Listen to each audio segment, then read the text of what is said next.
Hello and welcome to FOCAL Talk, the brand new podcast covering recent events in the Countdown community. We will be releasing a podcast each month to bring you all the latest news from Countdown on your TV screens, from FOCAL co-events, and from the online branch of the community, including Apterous, C4 Countdown, and the Countdowners Facebook page. We're your hosts. I'm Callum. And I'm Paul. And each month we'll be keeping you up to date with all the latest news and goings on in our community, and we should hopefully be speaking to some very interesting guests from within this game. Well, that's right, Callum. Whether you're seasoned Apterite or you simply enjoy playing along at home, we'd love to hear from you. You can use our email address, focaltalk@gmail.com.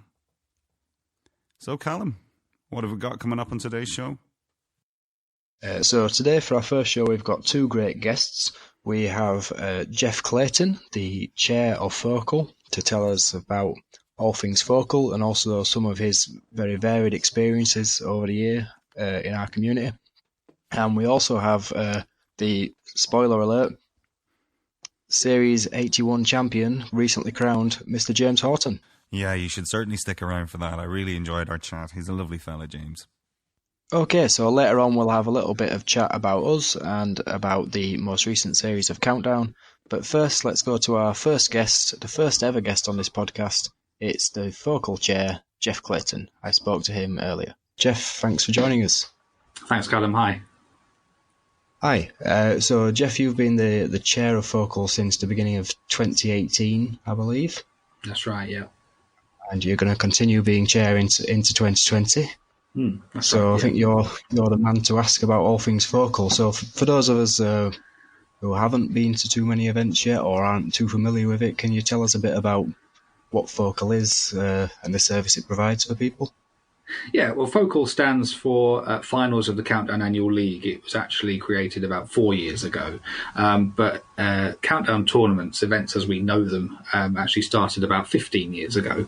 The very first one was started up in 2005 when the online presence among Countdown fans and enthusiasts was a simple Yahoo forum, and one participant had the idea of putting a message out one day asking if people would be interested in attending something that he was thinking of putting together in Lincoln, and this was in January 2005. That man is Ben Wilson, who's actually our longest serving events organizer now, and he will be running his Lincoln event for the 16th consecutive year in January 2020. Ben is also my co-host at the year-end finals event that we do in the West Midlands every year.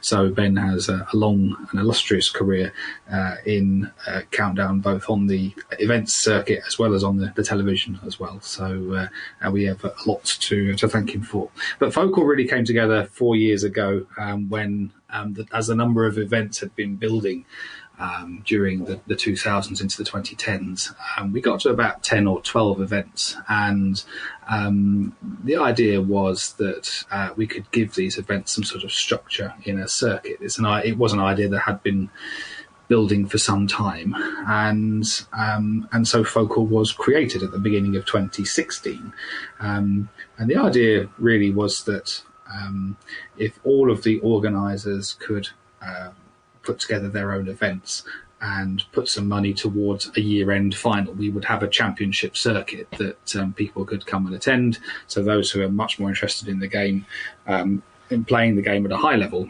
would have something to aim for at the year-end. But obviously that's notwithstanding the enjoyment of these events organised locally by individuals, and if people just wanted to attend one or two events every so often, or whether they wanted to make something more routine as a hobby and as a concerted interest, then that was fine too. Okay, so yeah, FOCAL obviously is a league, as is one of the words in its acronym title, but it's not just for those who are uber competitive at the top end of things, is it? It's also very beneficial for people who just enjoy it as a more casual hobby. And I think one of the hallmark achievements of FOCAL today has been an increased interest in these events from the wider community, both in terms of bringing new players in who I don't think would have discovered this community without FOCAL, and also increasing the enjoyment and enthusiasm of those players who maybe don't always compete for the titles and the championships in these events. So do you think that's been one of the bigger successes of FOCAL to date? It's been a success. It's not been one of the bigger successes, but one of the things that we have relied on and will continue to rely on is word of mouth. Is for people to tell everybody else about what we do and how we do it, because things like Scrabble are well known as having tournaments and championships, but then actually when you go and try to explain that you've been to a countdown tournament, or that you're running one, or that you're going to be taking part in one, it actually takes some explaining in the outside world, shall we say, and that's I find that odd. I find that for Countdown, something that's been on our screens for so many years and something that is so well known among the British population, to explain the concept of a tournament where a group of people come together to play the game and play it well, whether they're particularly strong at it or not, doesn't matter. But the fact that they want to come together and play some games in different formats that we provide, for half a day or a full day on a Saturday or a Sunday, is not that unusual. And the reason for that is that it's not just about the game, it's a social event. Yeah, absolutely. And it's also the chance and opportunity to, and it's also because our organisers put them together in some different parts of the country that are also very nice places to visit anyway. So it's a great idea and great reason to be able to travel to cities across the UK and Ireland that make for great destinations and weekend breaks anyway. So there's no reason why playing Countdown for a few hours shouldn't be part of that. And that's something that we know we would need to develop to be able to broaden our reach, to help with spreading word of mouth, but then also in turn to drum up attendance. Yeah, that's definitely true. I mean, it's something that I think a lot of people, when they first discover FOCAL and events, are surprised by, because I've spoken to a lot of people who've come to their first event and they've discovered the existence of these events through FOCAL, whether it's through its social media presence or whether they've got chatting with someone online who has recommended it to them through word of mouth. These are often people who have enjoyed Countdown all their lives, and I've just never considered that there might be a community behind it where you can play either online or at these in-person events, which, as you've said, I think is quite odd, really, that people don't realise this, but you can understand why. There are some overlaps between Countdown and other spheres, and the good news for us is that we can appeal to different spheres in different ways. What do I mean by that? There are overlaps between Countdown and quizzing, trivia, general knowledge and pub quizzes, but there are also overlaps between Countdown and other board games. Countdown can be played as a board game as well as something you watch on TV, so there are different ways in which Countdown can be played. Countdown may be something that you are aware of or have a passing interest in or know how to play but don't particularly play it very often. On a personal note, I learnt how to play drafts for the first time a couple of weeks ago. And it's an interesting strategic game which appeals to my mindset, and it's something that I've never played before. Would I go and spend half a day or a full day playing drafts in some sort of tournament? Maybe. I don't know yet. Would I need the confidence to be able to go and do it? Maybe. Would I be interested in travelling halfway across the country to go and do that? I don't know. So looking at the world in that way, you have to I think you have to understand and appreciate that it's easy for those of us who are very interested and very committed to playing Countdown, that it's very easy to think that we can sell the game to people who are undecided, haven't given it much thought. And so we need to cater to those interests and those levels of interest, as well as the long-standing, committed, high-performing individuals, to make it an event that's to make our events more successful and more popular, and for word of mouth to be more effective. Sure, yeah. I mean, I think the enthusiasm that people get when they first really get into a game, I'm sure it's something you can empathise with if you're currently developing a a love for drafts, then that's something that we can really build on. And, you know, like you say, a lot of people might not be willing to travel halfway across the country or spend a whole weekend playing a game. But if you catch them while they've first developed that love of the game, they might be willing to attend one of these events. And as you've said earlier, these events are much more than just a serious competitive tournament. They're a great social event for a lot of people. And I think what you find with a lot of people is they start attending these events when they first fall in love with the game. And many years later, if maybe they've become slightly bored of the game, or they just don't have that passion for it that they first did, but they still keep attending these events to maintain the friendships and relationships they've built over the years, because it is such a great spirit within our community. Some do, some don't. We do have some churn of people who have been, you know, champions on the television who've played tournaments for some years and then decide they want to move on to other things. But equally, we have had people attend tournaments who were champions on the TV previously and maybe didn't know about the existence of these tournaments and who've then started coming along to them. And then there are other people in between who simply discover us by accident on the internet, or, you know, didn't think we existed, and so they make some inquiries, and so they make arrangements to come along to one, and then some of them stick with us, others say it's not for them. So we are aware that there is some churn among participants, and there has been over the years, and there are even people who have taken part previously, gone away and come back again, and that's fine. We understand that interest in the game can come and go. Yeah, for sure. But I think there is especially since the advent of FOCAL and its presence on social media and such things, there is still a steady stream of people coming in to, not replace, but, you know, to come in and make up the number where we've lost people who have generally lost interest. So yeah, so obviously, as you say, we have over the years some people come and go, but we have had, it seems to me anyway, since the advent of FOCAL and its presence on social media and the increasing word of mouth that the FOCAL has generated, it does seem to me that we have had quite a good uptake of new players in recent years. So is that something you've noticed? It's not universally popular, but there have been some good numbers in 2019. There has been some good quality contests at our events. We've had, in 2019, we had 179 different people attend our 13 qualifying events up and down the country. Those 179 different people reflect 407 attendances at all of those events. So if you multiply those numbers up, it basically means that everybody on average attended 2 or 3 events during the course of the year. And on average, there were about 30 people at every event. Now, in reality, there are some fairly wide ranges in those statistics.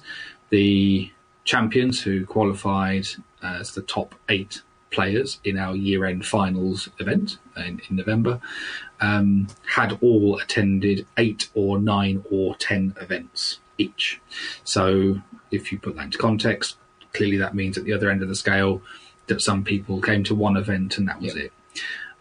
What we've also seen is that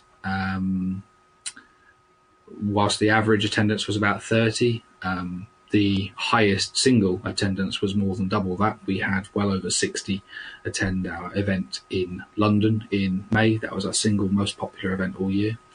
And so some of our smaller events are currently attracting 14, 16, 18, 20 people at a time. They're all fairly healthy attendances. Just because an event is smaller doesn't detract from the quality of the gameplay, the matches that you play, or the number of games that you play across the course of a day. So that is something that we are aware of, and there are some changes in the offing for 2020 to help just shift the balance a little bit away from the the larger, the well-established, more popular events to help support the smaller events that are emerging and upcoming. Yeah. Okay, so we'll have a look at some of the things that are coming up for 2020. But first, shall we just take some time to reflect on the 2019 we've had as FOCAL? As I know you just mentioned there, we had a very well attended event in London, and we also had a few new events on the calendar, as well as the old favourites like Lincoln and so on. So yeah, do you want to talk us through any of your particular highlights from the year just past? Well, the first thing is I'd like to thank all of our organisers who've put events together in 2019, whether they are longer established, well-experienced organisers, or whether they've put something together for the first time. They've all made a contribution to our circuit this year, and that's been much appreciated, and hopefully they think that those events have been well received as well. Just to run through the order of where we've organised events in 2019, they've taken part in Lincoln, Edinburgh, Newcastle upon Tyne, York, London, Cambridge, Halifax in West Yorkshire, Waterford in South East Ireland, Milton Keynes, Dublin, Liverpool, Blackpool, and in Essex, and building up to the year-end finals at Molyneux Stadium in Wolverhampton. So there's been a fair range of different size towns and cities and venues, no less, during the course of the year. And all of those events have got different twists on formats and ways in which you can play the game. So they are it's a very varied circuit, and it's a lot of work for each organiser to put those events together. So obviously we let them run it and set it up how they want. We only really get involved to provide support and resources behind the scenes if that's what they need. Basically, the deal, if you want to organise an event under the FOCAL banner, is we can provide support and resources and materials and equipment to you, so you don't need to, for example, hire out a projector or a big screen or other items that a venue might charge you for. We can supply those. So that helps you keep your costs down. We can also provide we write up a page on our website that promotes the event for you and gives you a very easy web link that you can share amongst friends or people you may know, or people you want, or other web pages that you might want to share it to. We also have a Twitter account that we publish and promote events on to help people spread the word equally, retweet and share those links. And in exchange for all of that, because we would expect that your attendance at your event will be increased as a result of all of that work beforehand, we ask for a levy of £1 per attendee, which goes forward to paying for the year-end finals event. As you say, Callum was in the very plush surroundings of the Molyneux Stadium at Wolverhampton this year.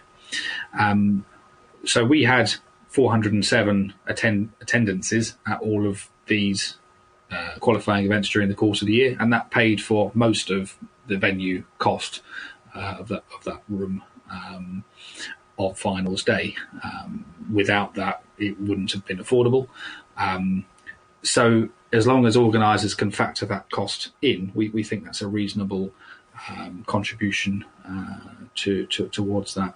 And that's also a figure that hasn't moved in all of the 4 years that FOCAL's been running. It's been set at £1 per person. It hasn't increased.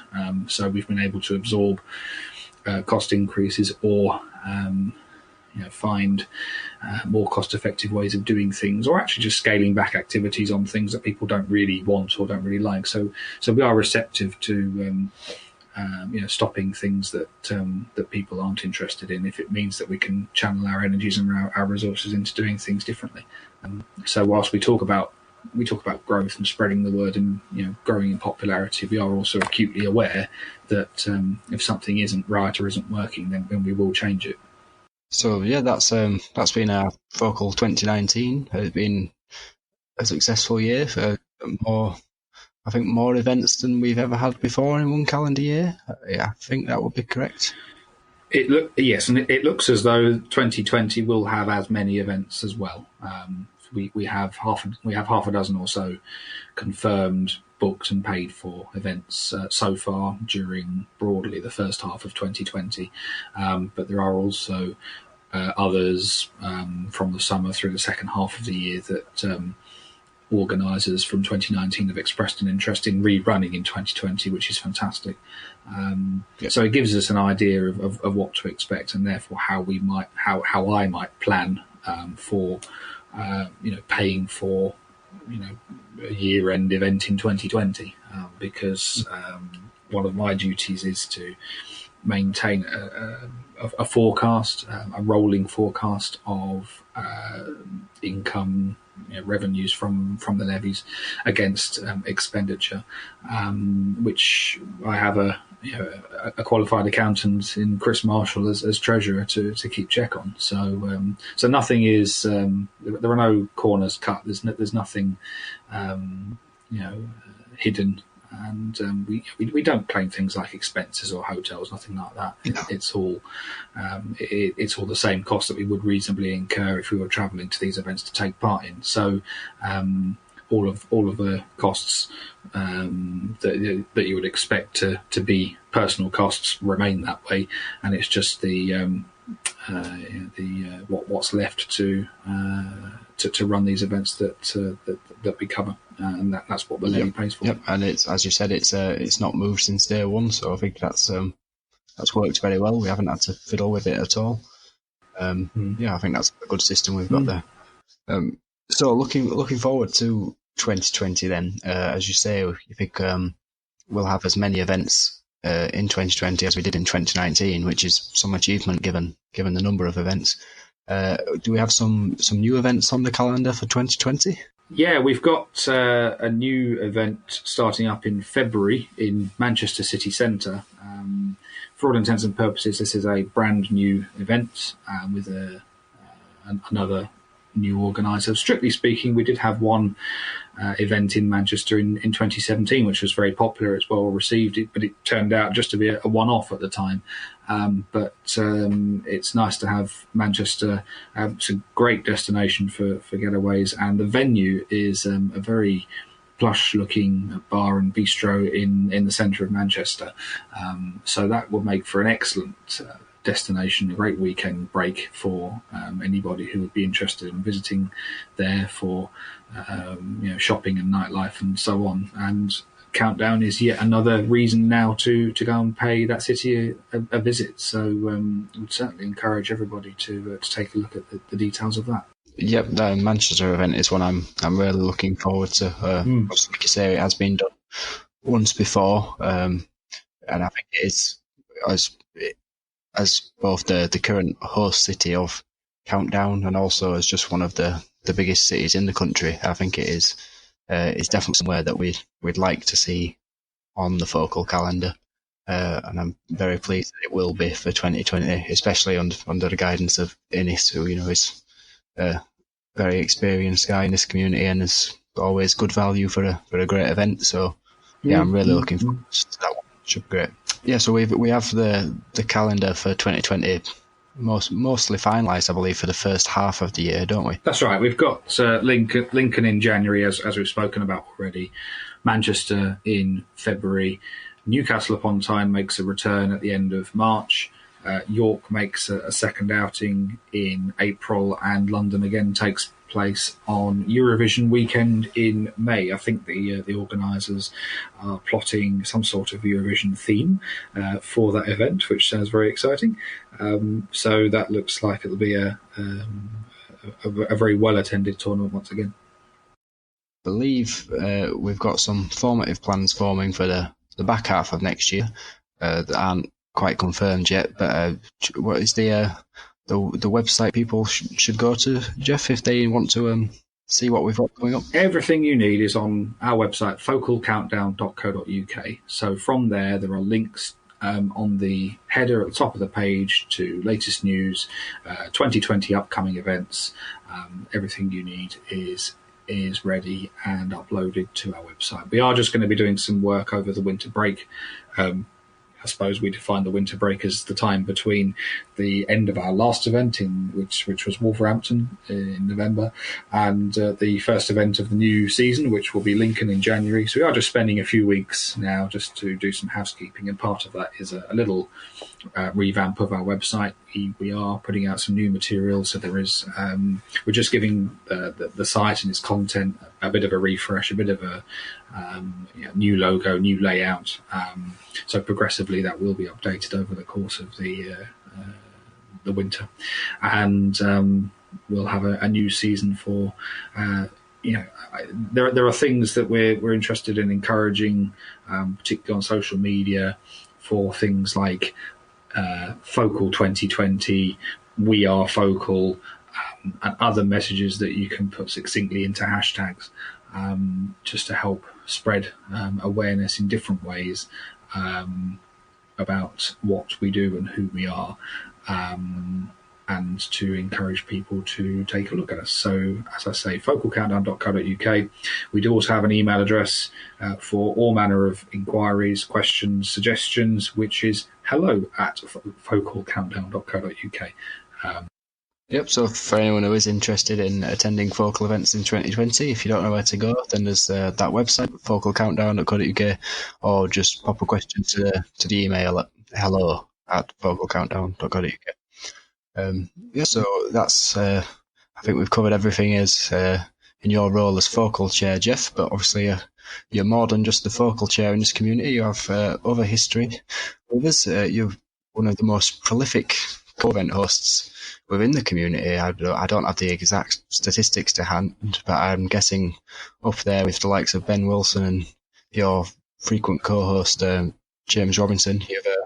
You've hosted a lot of events over the years. Do you know how many? I think I'm second after Ben. I can't remember exactly how many. James would probably tell you, but my very first event was in 2008. It was I organised a tournament in Leicester in the summer of 2008, and have managed to organise and deliver either one or two or three events every year since then, in different parts of the country. I had a previous career which took me around different posts and different roles around the country before I settled down in Essex a couple of years ago, and that meant I was able to organise events in different places. So Leicester, there were a couple in Chester. I helped James with some of his events in West Yorkshire, so Huddersfield. That started in 2012. There was some new events in the south, which he and I put together in St Albans, so sort of moving into 2013, 14, 15, that sort of time. And then really moving into the creation of FOCAL and the year-end finals, which originally we did in Birmingham, and we've done this year in Wolverhampton. So there's been all sorts of different places where you're able to ring up and discuss options and prices with different venues, and find the one that suits both the budget constraints you work within and the what people want to come along and do. So yes, it must be getting on for.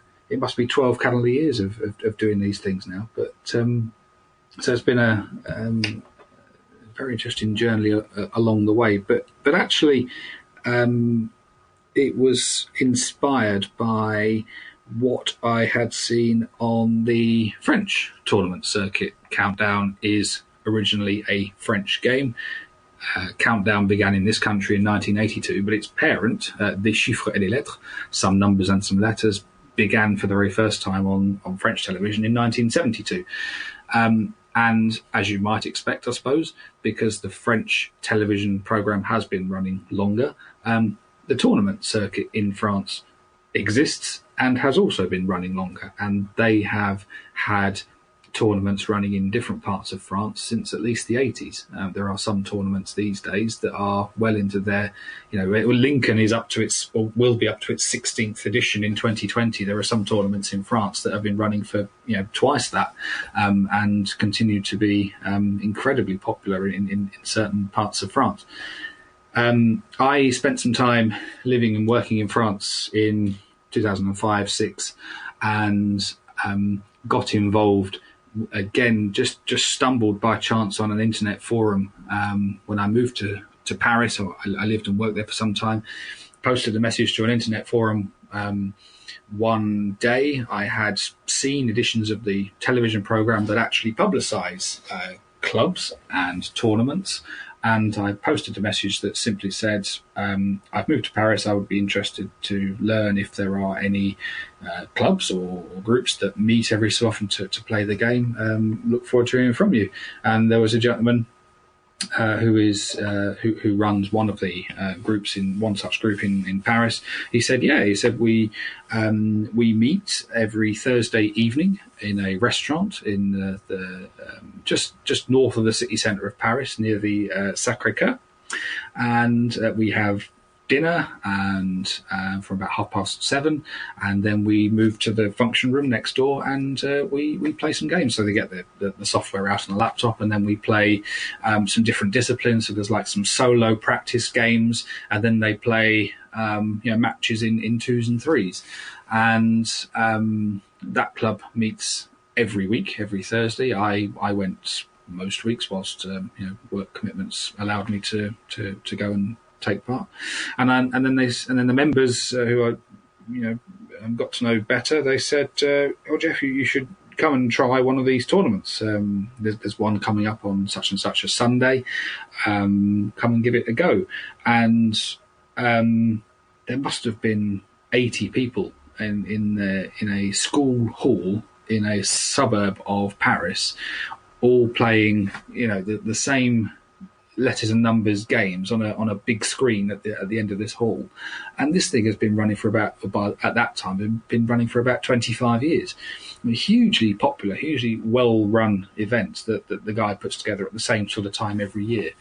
And I got involved with some more events, which enabled me to travel sort of out of Paris and also discover a bit more of France, a bit more of traditional provincial France. Not necessarily places on the tourist circuit, on the sort of holiday circuit, but just sort of normal parts of the country, which was still very interesting just to see how normal French life works and rolls. And I remember thinking that there was scope to bring some of that structure and some of that popularity, no less, back to Britain at some point. It took, obviously, in the end, it took several years for that to really take shape. But it's amazing now how we have a tournament circuit in this country. And whilst I could probably give it a dotted line to the French one, by virtue of being in touch with people who are on the French circuit, it's amazing just to see how the two worlds exist in parallel, and they do their own thing, but they look incredibly similar.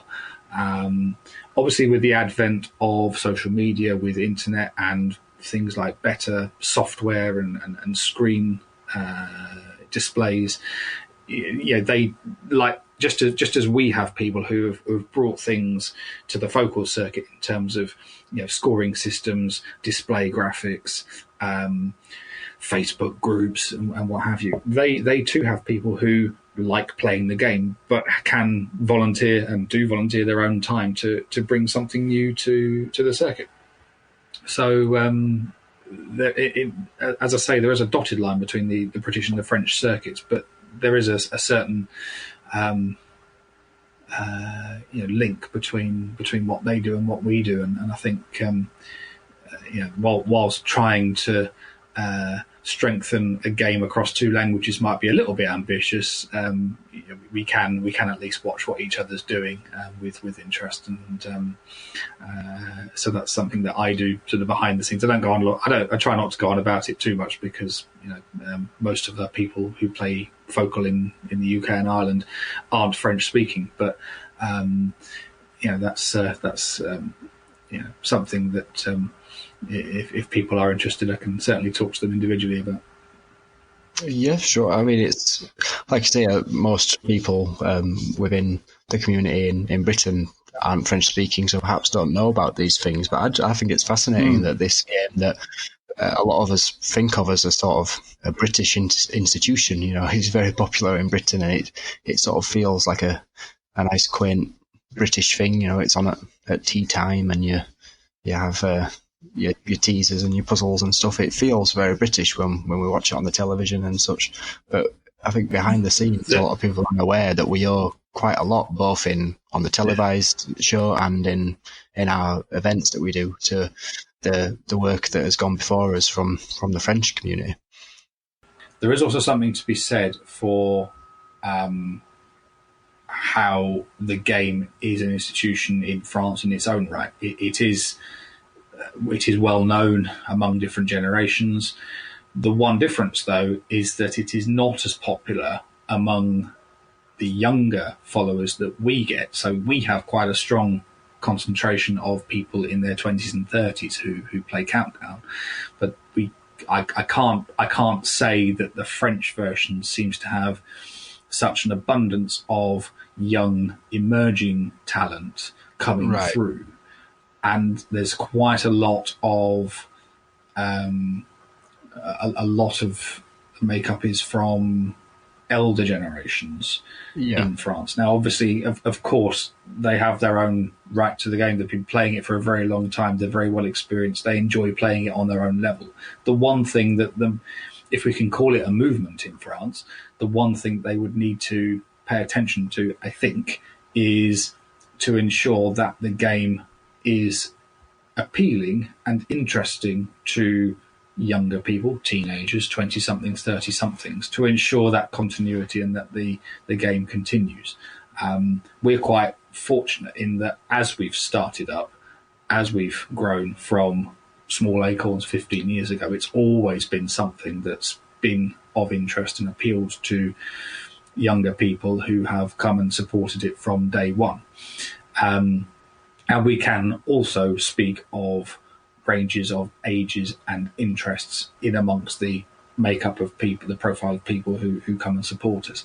I just wonder that the French circuit hasn't quite got that same balance, and that's one thing that if I have been able to lend some support to in my adventures and going to France and taking part in tournaments, is to present a different dynamic, not least on the language barrier, because to be able to go and play the French game on their level, on their turf, is something I've thoroughly enjoyed trying to infiltrate. Is that the right word? I suppose we could use that. That's been good fun, and long may that continue. Yeah, sure. And perhaps you're too modest, so I'll make the boast for you. You did actually in 2014 appear on the French show, didn't you? And you actually won a game against a native French speaker. Yeah. I do remember that episode fondly, because I remember that the lady you were competing against was introduced as being from Belgium, while you were introduced as being from Essex. So I'm not sure whether Belgium had been downgraded to a county or Essex had been upgraded to a country. Or No, I think it was somebody who was doing the in-vision graphics on screen, because they used to make a point of putting your name and where you were from on the screen, and they just simply read something off. It must have been off the original application papers. Right. So they probably didn't think too much about it. But yes, I was introduced as being from a particular county, whereas because unusually it was being a French television program. The two contestants, myself and the lady I was up against, were from the UK and Belgium. Obviously, Belgium is a French-speaking country that welcomes contestants to take part on the show in Paris regularly, and they conduct auditions in Brussels and even as a halfway house in Lille, every so often. I suppose the difference to explain between the British version of the show and the French version is that where on the British game the challenge is to rack up 8 continuous wins against 8 different people. The French format was that you would play up to 5 different people in a best of 3 contest. So if you wangled it right, you'd get 15 shows. It's not the best way of playing the game, of course, but I suppose from the production point of view, it means they haven't got quite so many people to audition and to bring to Paris to take part in the show. But anyway, I was paired with... I applied for the show in 2012-13 and was invited to audition, and that audition was in Paris. And I passed that audition, and must have been the autumn of 2013, and then was invited to record in June of 2014, and that went out in the July. Bernadette had 2 wins already, so I was her third contestant, and we did a best of 3. She won the first game, I won the second, and then eventually she won the third. So I got 3 shows out of it. Very pleased with that. And it's quite a different format. It's quite a different setup in the French studio as compared with the British game. First thing to make clear is that when you're making declarations, you tap your answers into a tablet, recessed into the desk. It's not simply done on pen and paper or showing each other your answer. So when you during the clock, you declare, you tapping in your answer, the computer freezes out after the 30 seconds. So you have to have a valid single entry, and therefore it doesn't matter whether you're asked first or second to declare. There's none of this tactical, save 6, dodgy 7, depending on whether I get asked first kind of thing. You have to be able to play the game on the level and with confidence. Right. Very enjoyable experience. Would recommend it to anybody who's that way inclined. And would I do it again? Don't know. The format has changed since. It looks harder now, coming from the outside, but it was something that I'd wanted to do for a number of years. France Television were incredibly hospitable. They paid for the Eurostar, they paid for hotel. I got an armful of prizes. I got a bit of money for winning one game as well. What more can you say? And time enough on the days in between in the sunny capital city of Paris as well, in the sunshine, the warm June sunshine. So it was a wonderful few days off. Yeah, it sounds like an excellent experience and a fairly unique one within our community, which is why it's so interesting to me. It's recommendations for that. It's not just the French game that you've twice contested on British television before. First time was in 2004. Am I right? That's right. Yeah, I was an 18-year-old student at the time. Whilst I was in sixth form, I applied to be on the show. I thought, I could give that a go. I thought that would be quite interesting to do. I didn't really have any sort of measure of how well I would or could play the game. Just the sort of benefit of being able to keep up from home, but no real knowledge of what to expect in the television studio or anything like that. I managed to win 2 games, so I somehow managed to win the first game, having been behind all the way through, managed to clinch it on the conundrum. Mm-hmm. The second game was fairly steady, and then the third game I managed, after having racked up a 26-point lead, managed to lose it, possibly through a combination of fatigue and just sort of studio conditions that I just wasn't used to. Yeah. So I remember coming away from that thinking, well, that was fine, and that was a decent experience, and maybe one day there might be an opportunity to have another go.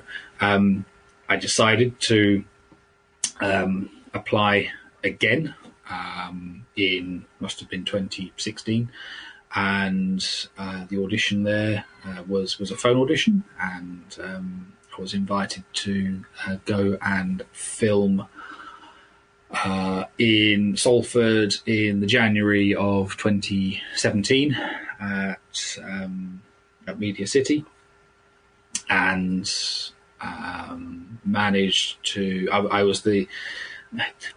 Is it an open secret now that the countdown is recorded? Can we say that? Is that allowed? I think we can mention that. I think we can say that. Yeah, I was due to be the third, due to go on the third show of the day. So I was able to watch the first two from the wings and just get the measure of who was on.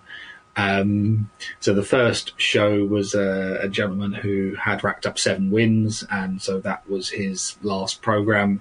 Whatever happened, as it was, he got the win. He became an Octo champ. The second match was between 2 new contestants, and so when I went on, I was playing a young gentleman, Tom, who had racked up 1 win. Very bright bloke, lots to young professional. And good to talk to. He and I had a very good game. It was a very close game most of the way, and then I managed to pull away at the end. And I went on to record 8 wins. I think it was 864 points all told. I had no expectations in terms of how many centuries I might get, or how many conundrums I might get. It was just something I wanted to do better than before. But to get the 8 was fantastic. So that it basically meant that I was in the seat for the rest of that first day, and then all of the second day. So it was a great experience. It wasn't plain sailing. I enjoyed playing the game. You obviously deal with opponents and contestants who have differing levels, differing aptitudes in the game, but also who deal with sort of studio environments differently as well.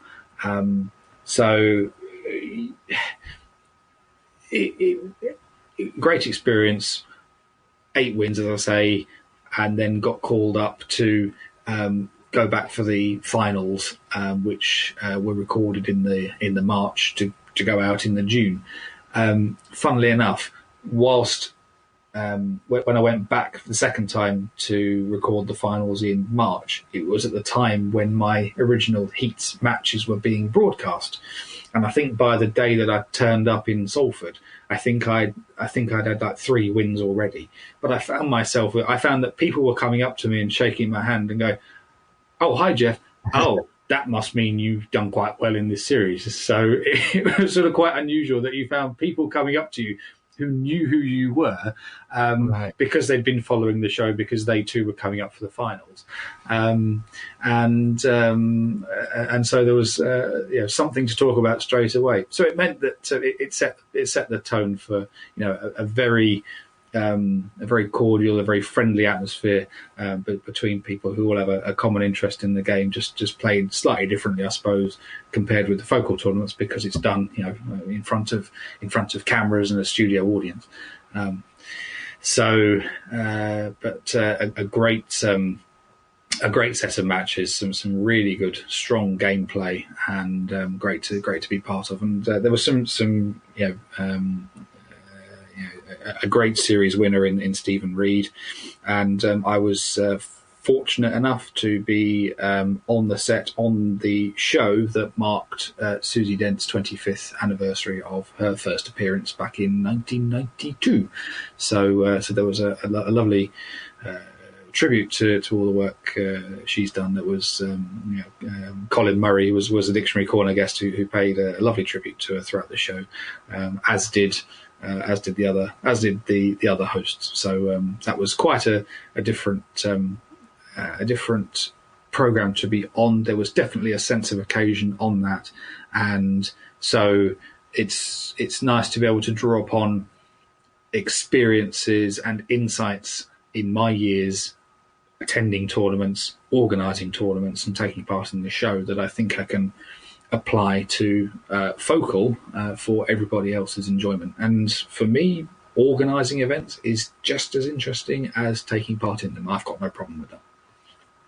It's quite the resume you've built up over the years. You're Octochamp semi-finalist, bilingual winner of Countdown, co-host extraordinaire, FOCAL Chair. You've quite a few accolades to your name there. So I think we all certainly owe you a big thank you for all your work over the years at hosting events. I think certainly the community and the circuit that exists now is a much richer place for your work over the past, well, over a decade of hosting events. So thanks very much for that, Jeff. We all owe you. Oh, thank you.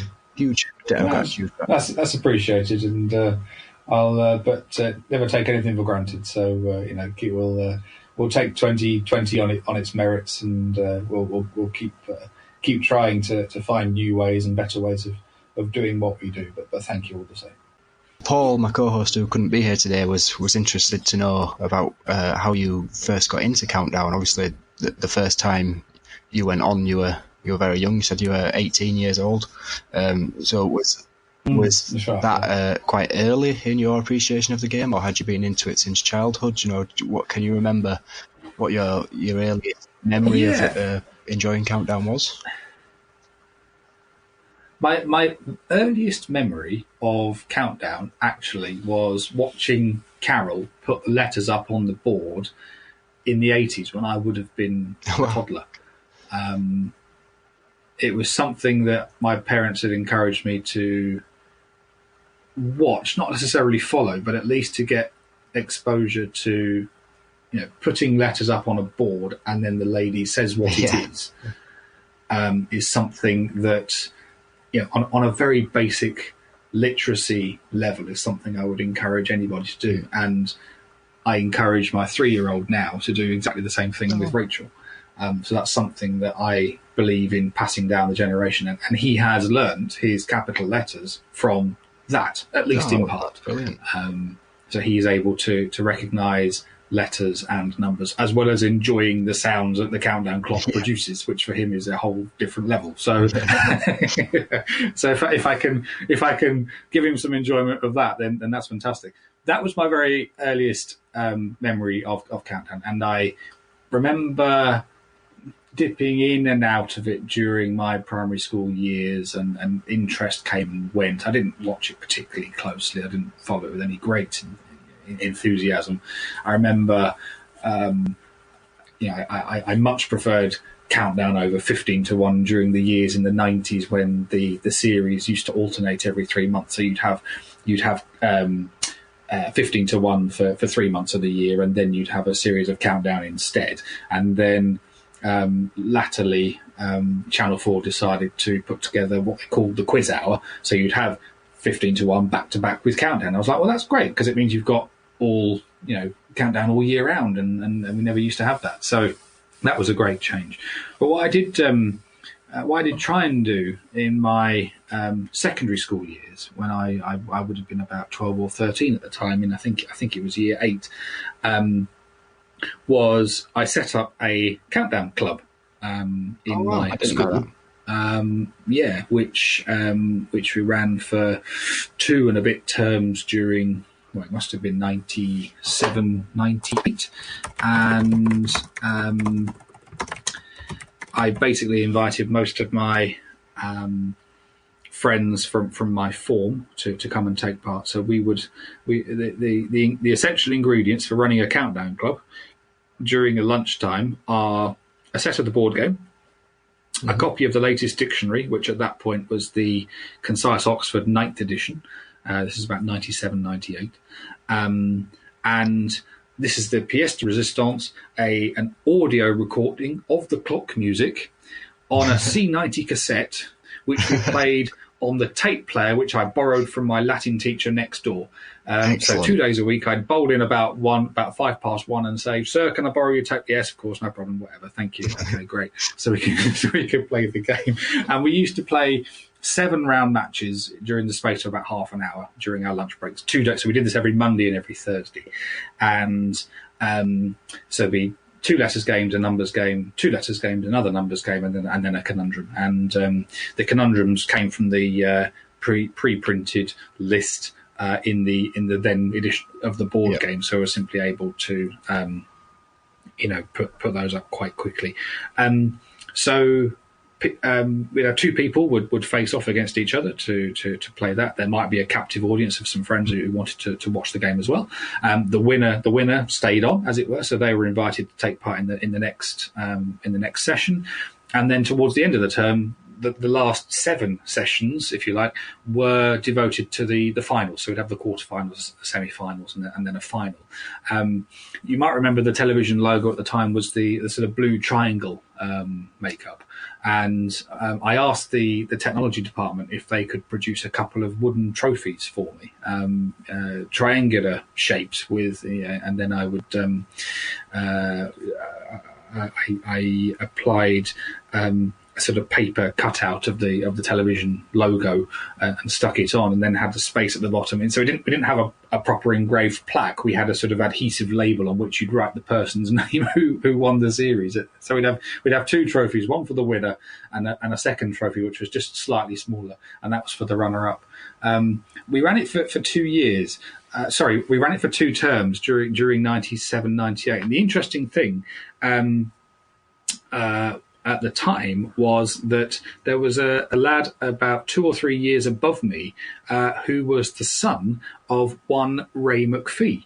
And Countdown followers will remember, the trivia aficionados among us will remember that Ray McPhee won a television series that ran from September to December 1997, which was series 37.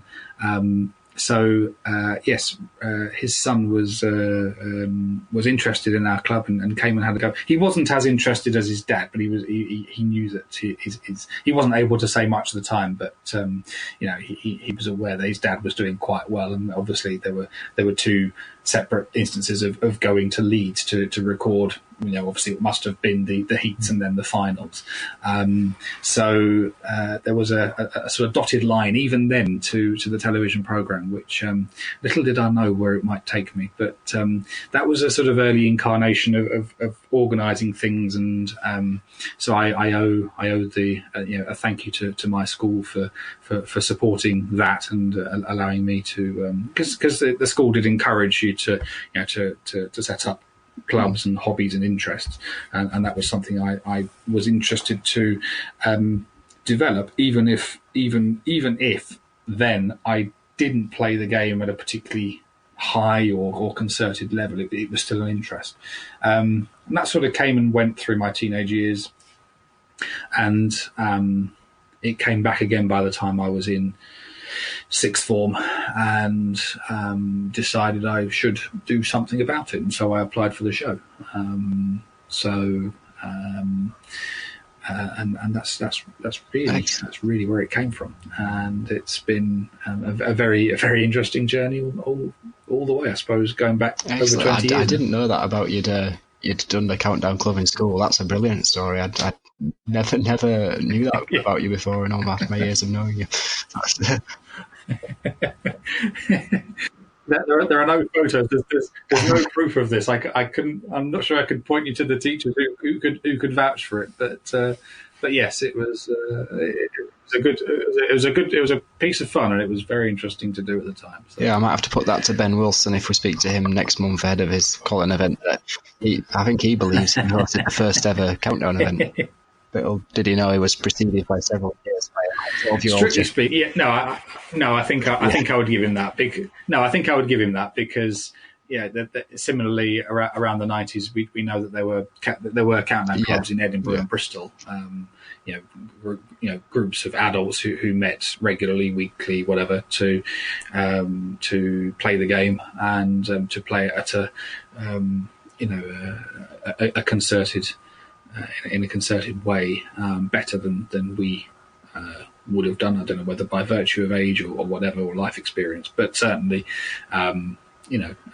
if if we made a contribution to it. Ben was prepared to organise a venue and a date and put some money down to book that venue and then wait for people to sign up. So that's for all the right reasons, something that we do regard as the start of tournaments and what we now know as focal events. Yep, certainly at the very least he pioneered the format in which these events now take place. Okay, brilliant. So thank you very much, Jeff, for your time. I've really appreciated it. It's been great talking to you as ever, and especially great to hear some new stories about your school countdown club and some of the details of your time in France playing countdown. So thanks very much for that, Jeff. Much appreciated. Pleasure. Thank you. Fascinating insight into the mind of Mr. Focal. I mean, I love the stuff about Des Chiffres, doing countdown in French. I mean, wow, that's just unfathomable. I mean, speaking of Focal, you've had an interesting year on the Focal circuit. 2019 Focal champion. 5 wins on the circuit, was it? Yeah, was it 5? I need to look this up, actually. I think it was only 4, actually. I say only. Yeah, it was 4. I did 11 events, 7 finals, 4 wins. So yeah, it was a really fun year just in terms of the events and the enjoyment of them. Yeah, and it was definitely my most successful year to date on from a competitive standpoint. I don't think I've necessarily got substantially better in the quality of my play. I think just having won my first couple of events last year, I think once you know you can do it because you've done it before, it's a lot easier to do it again, especially because I've got nothing left to achieve now. I've sort of already achieved my goals, like to win in an event. So I'm not really chasing the successes. I just play naturally, and if they come, they come. If they don't, they don't. And fortunately this year they have them. You're a competitive animal. I've only known you a few months, but that's something that's plain as the nose on your face. You're a proud Yorkshireman. You like a fight.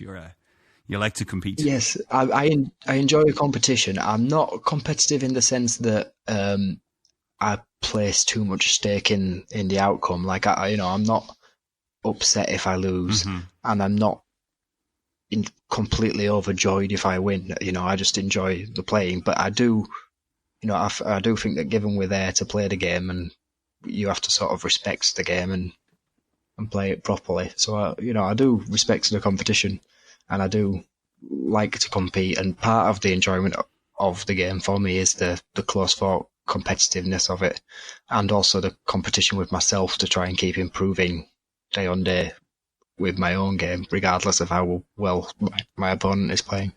So I think I've just probably with a good mixture of experience, relaxedness, little pressure, little self-expectation, and just confidence has helped. I think it also definitely helped being G'd on by supporting Elliot in his pursuits on Countdown earlier this year. I really enjoyed that. I think everyone who knows me and Elliot knows I'm a massive fan of that guy, and he's a huge inspiration for me for sure. So I think definitely following him has helped my own game, because it's sort of reignited my passion for the competitive side of the game rather than just hanging around for the social aspect. Yeah. So obviously that's still the number one for me, but seeing him play the game as well as anyone's ever played it, in my opinion, has definitely helped me rediscover my own competitive nature, as you said. Yeah, that's fascinating. I mean, I was checking the wiki the other night, the wiki aptris for the old games when you had your run. Unfortunately, I didn't witness your run on the TV, but I was checking, and you're like me. You lost on a crucial second conundrum against Abdi Hirsi. Yeah, that was. I still say this to this day. That was the game of my 13, I think, televised games. That was the one I enjoyed the most. Me too. Isn't it funny? Yeah, it's weird. It's weird that the one you lost. Yeah. I mean, for me, I lost 2 because obviously I lost in the Champions as well to Jen. But I definitely enjoyed that the most. I think because I think it was very different circumstances with me and you. Obviously, you were probably going into that with some expectations on yourself. I went to the Countdown Studio the first time not expecting to achieve anything really. My only goal was to try and win one game, just because. You were young, weren't you? Yeah, well, I was 17 when I first went to the studio, and in the 2-week filming break between the filming blocks where my games happened, I turned 18 in that break. You became a man. Yes, I came Your of age. chest suddenly sprouted with hair, did it? Yeah, maybe that's why I started getting centuries on my last 5 games when I didn't in my first 3. That's it, yeah. Why maturity. Yeah. But yeah, so by the time I'd got that far, I was just stunned that I'd got that far. And I think because what was really motivating me in the earlier games was I was enjoying it so much. I was having the time of my life. It was one of the most fun experiences I'd ever had, and still is, that I just wanted to keep going. So I knew I have to win this game, because if I win, I can play again. Whereas in the 8th game, I knew that win, lose, or as it turned out, draw. Yeah. That was my last game. So that motivation wasn't there. So that meant, well, it's not that the motivation wasn't there. It was that I had nothing to lose. Mm-hmm. And I know Octochamp status is a nice thing, but I'd never dreamed of that going into studio or even going back for the second day. That's what I meant when I said there was a difference in expectation between me and yourself. Obviously, you. No, I did. I did. Obviously, you were at a higher level when you went than I was when I went. And you were, I think, you were more aware. Few years on you as well, and I had been watching the game for a long number of years. Yeah. Well, for me, I had never really been massively into Countdown before I went on. I find that's you're an outlier in that regard. I mean, most people you speak to have been. It's been a thing they watched since they were a small child, in a way, you know, or they can't remember when they started watching it. Yeah, you were like, no, I didn't watch it, but you're so good at it. That's an unusual state of affairs. I think I just have a natural knack for it. Are you naturally good at things? I mean, I've heard of your karaoke exploits and, you know, your rapping and the fact that you're a sort of 200 words a minute typist. Is there anything you're not good at? Oh, there's plenty of things I'm not good at. You mentioned my karaoke exploits. You mentioned the rapping. You don't mention the singing. I remember Dave Ryan said to me after Liverpool, it was like 2 a.m. in the morning. We were just leaving the karaoke bar in Liverpool. He was completely legless, and he was in that state of inebriation where all he can do is just be completely honest with people and nothing else. And he just sort of put his hand on my shoulder and just went, "Callum, I can't believe you're such a good rapper. I'm such a shit singer." At least he was honest. That is Dave. Yeah. I said, "Thanks, Dave." No, it's because he said that I knew that he was being genuine when he said you're a good rapper. Otherwise, I'd have thought he was taking the piss. Yeah. So you've become the number 1 player on Aptris this year. How does that rank? It's good, yeah. I mean, I think there is a small asterisk on that in that I'm the number 1 player for as long as Elliot stays away for a few weeks. But you know, if I'm second best to Elliot, I can take that. Although, obviously, if you look deeper, there's a longer list of people who are staying away that helps me take that position. I think if everyone was active, you know, Jack Worsley, Connor Travers, if Rob Foster played a lot of people on Aptris, you know, if Dylan Taylor came back and learnt all the new words, you know, if Zarte was really active and Jen and if Innes was back, I'm happy to have the mantle of the most informed, active player, which I think is all. And you are. You live. I think you do. You live up to that title. Yes, I'll take that. You've had a great year. I don't think it makes me the best player in a way that you could have said such a thing about Elliot or Jack when they've held that position, or Innes if you go back a little further. But it's nice to have, especially. I think I've briefly held it once or twice before, but to have had it for a couple of weeks on the run now, that's nice because it's more than a couple of weeks, isn't it? I think It's a couple of months, is it not? A few months? I think there's been blips. I think I've held it something like 7 out of the last 8 weeks, or 8 out of the last 9, or something like that. Wow. Which you can't really do that whilst still playing people, which I have done without being in a good spot of form. So I'll take that. I'm pleased with that, but it doesn't compare for me. It's the co-event achievements I'm most proud of, because for me that's the real. That's where the game of Countdown is truly played. For me, I know this might be a sort of sacrilegious statement to some, but for me, that is a more pure essence of the game than you get on the TV show, because it's just there's no makeup creme for de la style. creme. Yeah, it's short formats. It's to win an event, you will probably run into at least 2 or 3 people who either are previous series champions or future series champions, or could be, but not for fortune or whatever. I've had that. So I've had that baptism of fire. So would you say 2019 has been a successful year for you?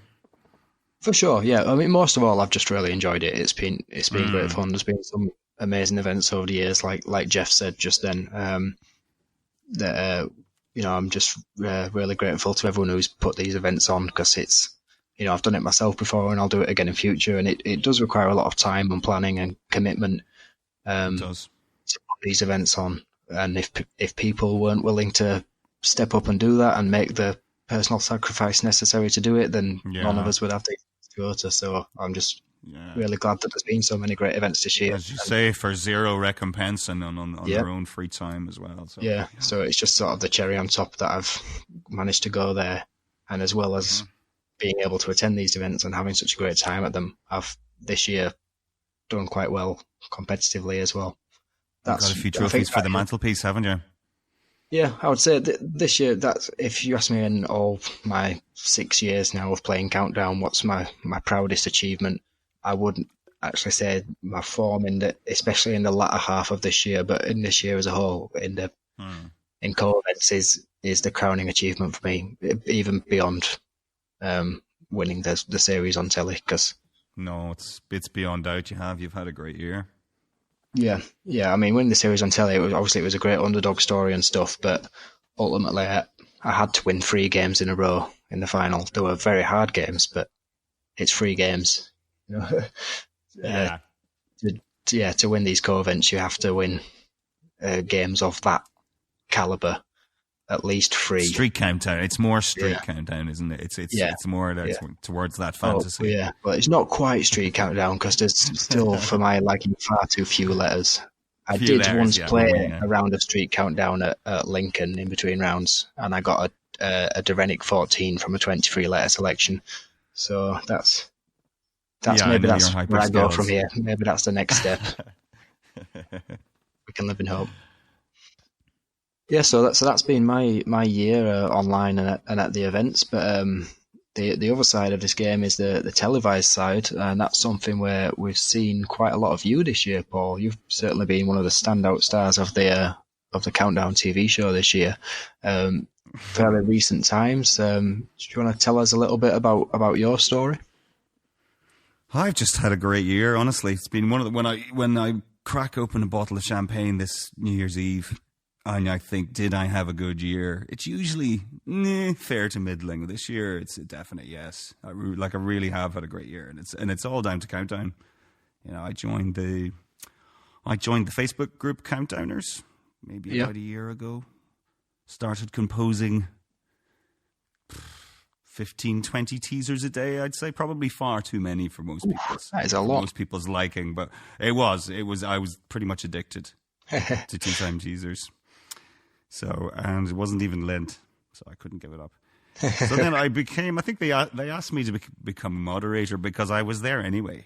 So, they figured, well, you're there composing teasers, you might as well sort some people out if they're being rude.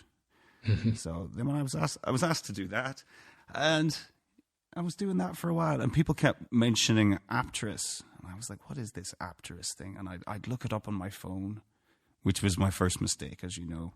Yeah. To try and format the page. And all I saw was probably, when I think of it now, it was probably just the discussion page. Right. And I didn't know. I was like, where's the game in this? What you do?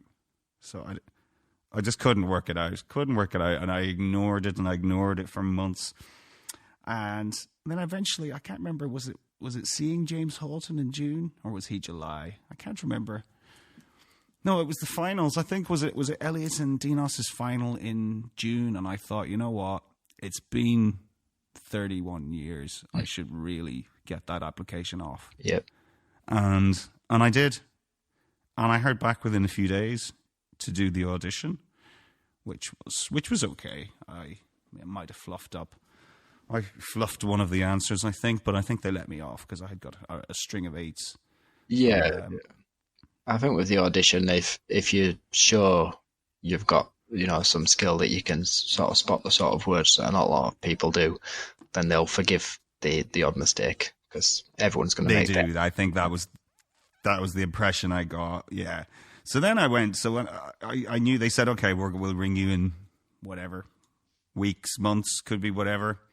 So then I went to a music festival, and I remember on a Sunday night they were all my friends were all down at some headless techno music, and I was back in the tent checking my emails to see if ITV Studios had sent me. I was like, please no, not after a festival. But it wasn't. So then we got home, and then on the Monday, I sent it around to my WhatsApp group. This was the festival WhatsApp group, and they were like, countdown. WTF? Like, really? Countdown? They'd never heard. They're like, what? Where did this come from? I've known you for years. Where did this come out of? So, I got called for the show on that was August. So it was really, really quick. It's such a quick turnaround. I think as you say, if they like you on the audition, they get you on fast. Yeah. So I got the ferry across, arrived at like 3 a.m. after going to the wrong Holiday Inn, and then I went to another Holiday Inn, and I ended up at a third Holiday Inn, which happened to be the correct one, at about 3 a.m. Couldn't sleep. Went in the next day. They covered most of the tiredness with makeup. But I just got through that first day on adrenaline. Yeah. And I just loved it. When I was watching myself back, the first one, I was swinging in my chair. Yeah, everyone does that. Everyone does that. Do they? Really? Yeah, I think some do it more than others. But, yes. When I went back for the Champion of Champions, and I was quite calm because I was just there for the holiday, really. I noticed I was doing it, and I wasn't nervous or worried or anything. I was just enjoying myself, but I was swinging in the chair because those chairs. People don't say this often, but those chairs are damn comfy. Like, I want to know where they got. Yeah, they are. Yeah, the Champions one is as well. Yeah, I want one of those chairs. I remember at the end of day one, I met Brendan Whitehurst. Oh, great guy. Who was the Series 80 semi-finalist. Yeah, lovely chap. So he had been watching in the show or watching in the audience, and I recognized his face. I was like, I know him. He's your man from the telly. Yeah. So he was great at the end of day one. I chewed the ear off him all night. He lent me his ear. I think I bought him pizza and then just to basically chatted the ear off him. And because I hadn't slept the night before, I thought, you know what, I'm having a couple of pints tonight. So I had a couple of pints, and it didn't make a blind bit of difference. Still didn't sleep. So I don't know if you can sleep. It's just hard to sleep, I think, when you're on the TV the next day. Yeah. I just couldn't switch off. Second day, I remember I met Bradley Horrocks and James Haughton for the first time. Not bad. They were watching. Yeah, they were watching the show, and I obviously I knew them. I knew their face, and I was waving at James, and James was like, "Who's your man? Who's your man? What's he doing? Why is he waving at me?" And I was like pointing at my face, and he was like, "Oh, you look nothing like your Facebook." So it was good. Got to meet all those guys. Day 2, there was a girl who didn't show. Jamie Wing was supposed to be my 8th game. Right. And we'd already had a bit of a chat in the green room, and I knew he was a player from Aptrist, and I think I'd beaten him in our only game that we'd played, but it was a crucial. So there's history. and I think you just change your game. So there was a girl didn't show, and Jamie would have been my 8th if I had won, but he was moved up to my 7th game, and as soon as I knew I was playing an Apterite, my game changed. I don't know why. I didn't relax. I didn't lose on that conundrum. I lost because I didn't spot beckon or become, a simple 6. There was a couple of rounds like that where I just, I had a tame 5, which just shows I wasn't thinking correctly.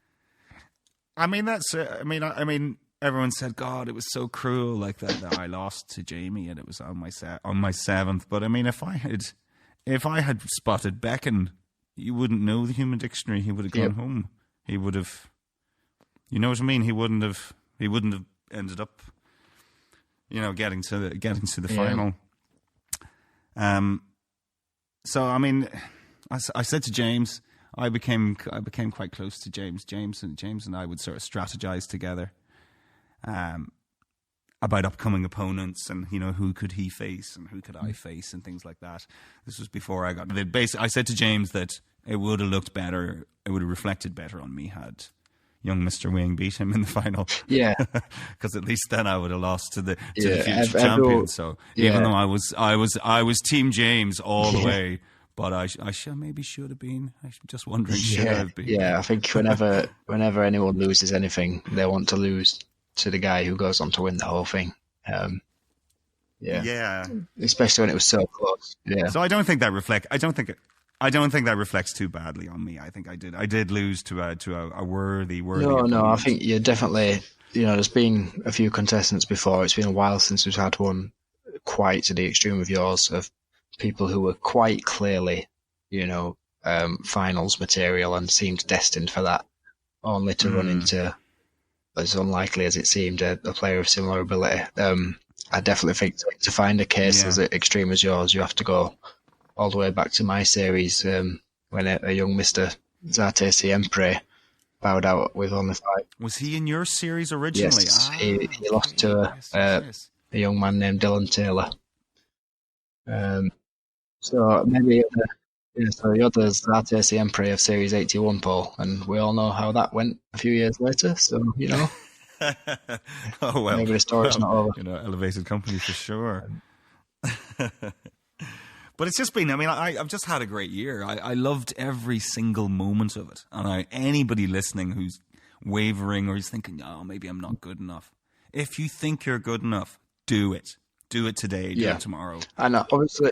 Get the application form. Go and test yourself. You'll love it. Obviously, for those of us who play a lot online and stuff, who have certain standards of yourself, you might expect a player to.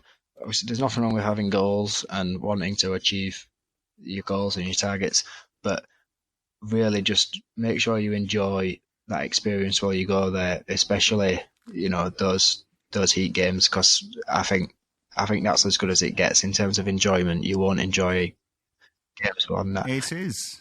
You've said that to me before. I said, would you like another countdown appearance? And you said, I'd love another Octagon. Yeah. It's that. I think we all would. Part of the reason for that for me is because in my own circumstances, I could vastly improve on that Octagon. I could chase the records. Like, when I've gone and watched Zate and Elliot from the audience, and when I've gone and watched Zate and Elliot from the audience, and you're following these high scores to build in, it's great. And I think, if I were to be in that position now, I could do that too. But at the time I couldn't. Whereas my finals, what would be the point of me doing a finals again? I was in the hardest series finals ever as a massive underdog, and I won it. I'm not going to do anything that, even if I played in another series finals. You can't top that. You can't top that, because that is Accrington Stanley winning the FA Cup kind of thing. You come from nowhere against and you giant kill. Liverpool, Manchester United, Arsenal. Yeah, that's what I mean. You kick ass along the way. You giant kill. You knock out some huge names. If I were to go again, even if I were to. But then you'd need to be taken over by a billionaire. So you're now Accrington Stanley, the mega club. That's the dream.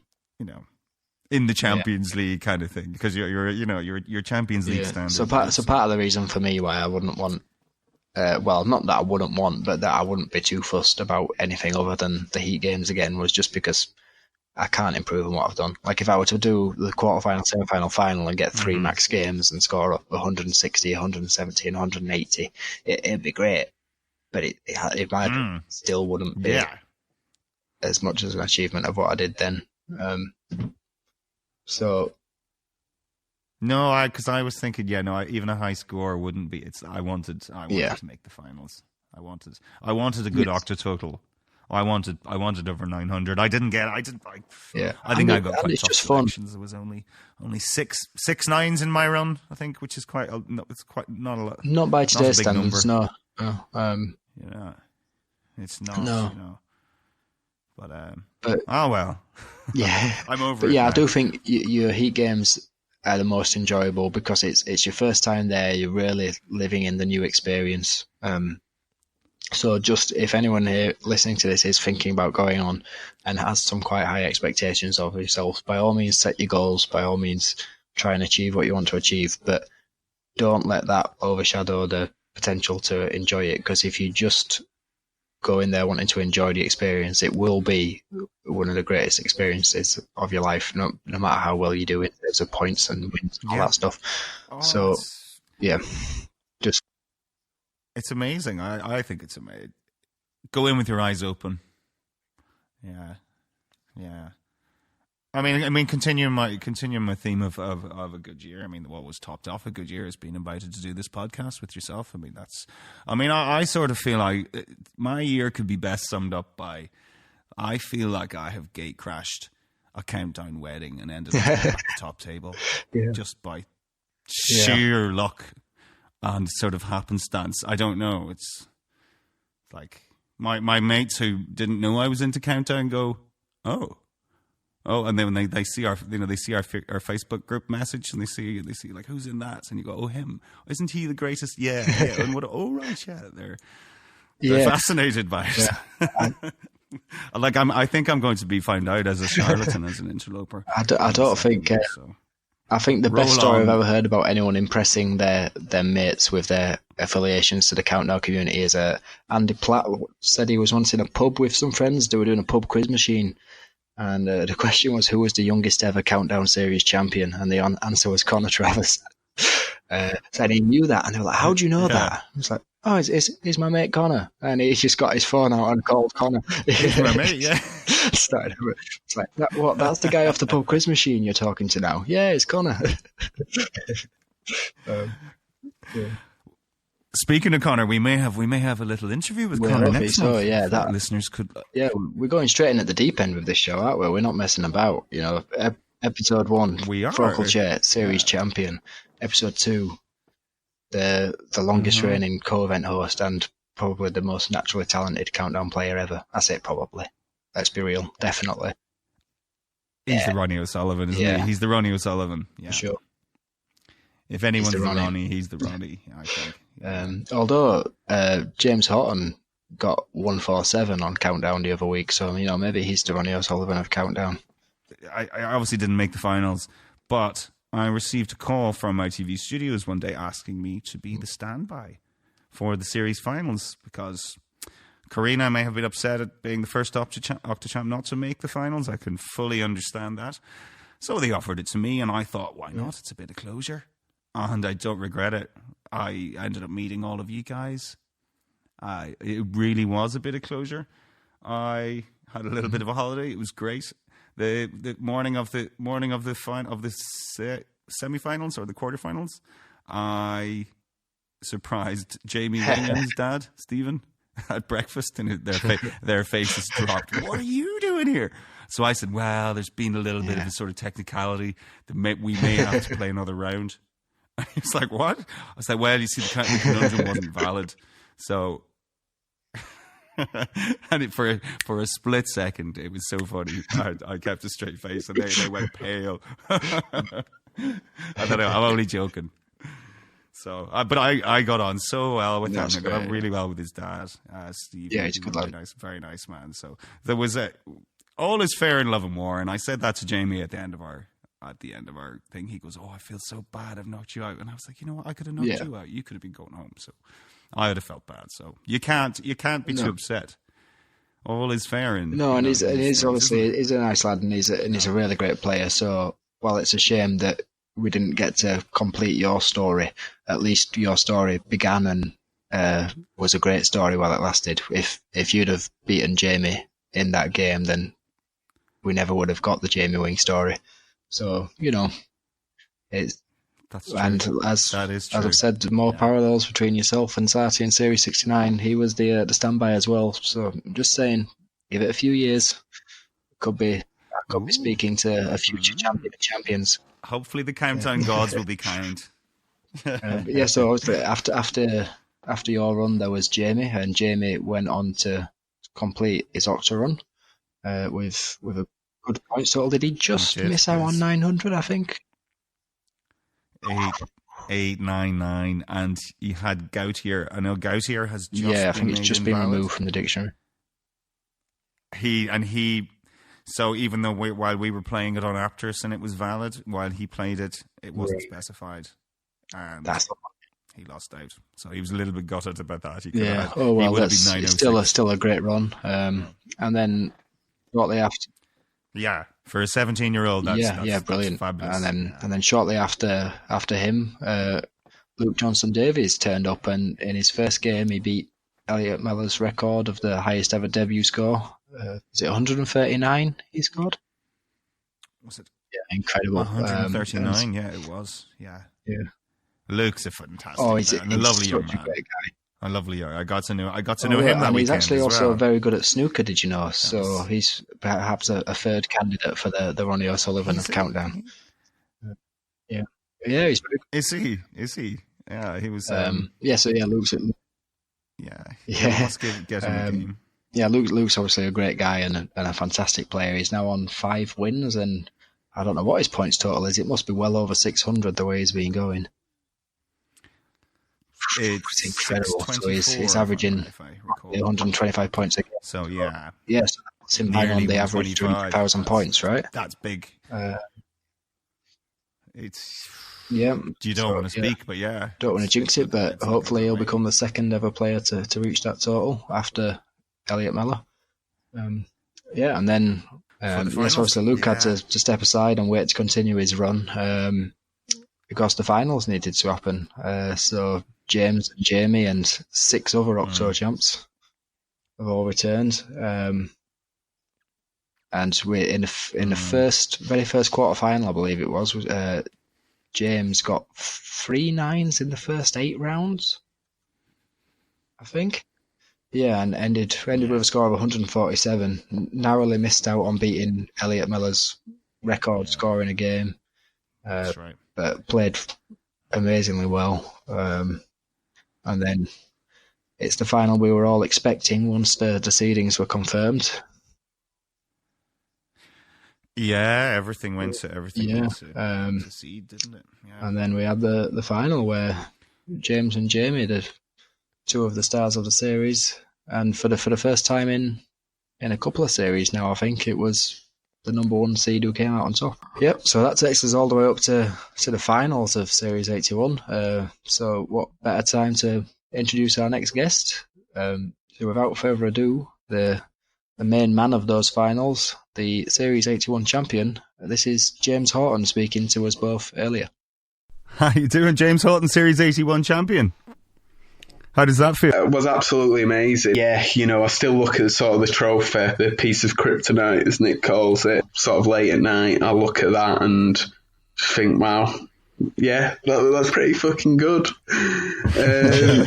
Parents do that with their children, They look at them late at night and go, I feel really proud. So that's that you're like a proud parent with your piece of kryptonite. I do think of that kryptonite as my baby, my very weird, shaped, very unresponsive baby. How does it feel that you can finally tell folk that you're Countdown champion? I quite enjoy because people knew that it was filming. People cotton on. That you don't film it live, despite the show's best attempts to make it seem like they they drag a new person in every day, and they keep Nick and Rachel in for an hour's worth of filming and then let them go each day. So it's been quite funny, actually, people trying to get spoilers off me.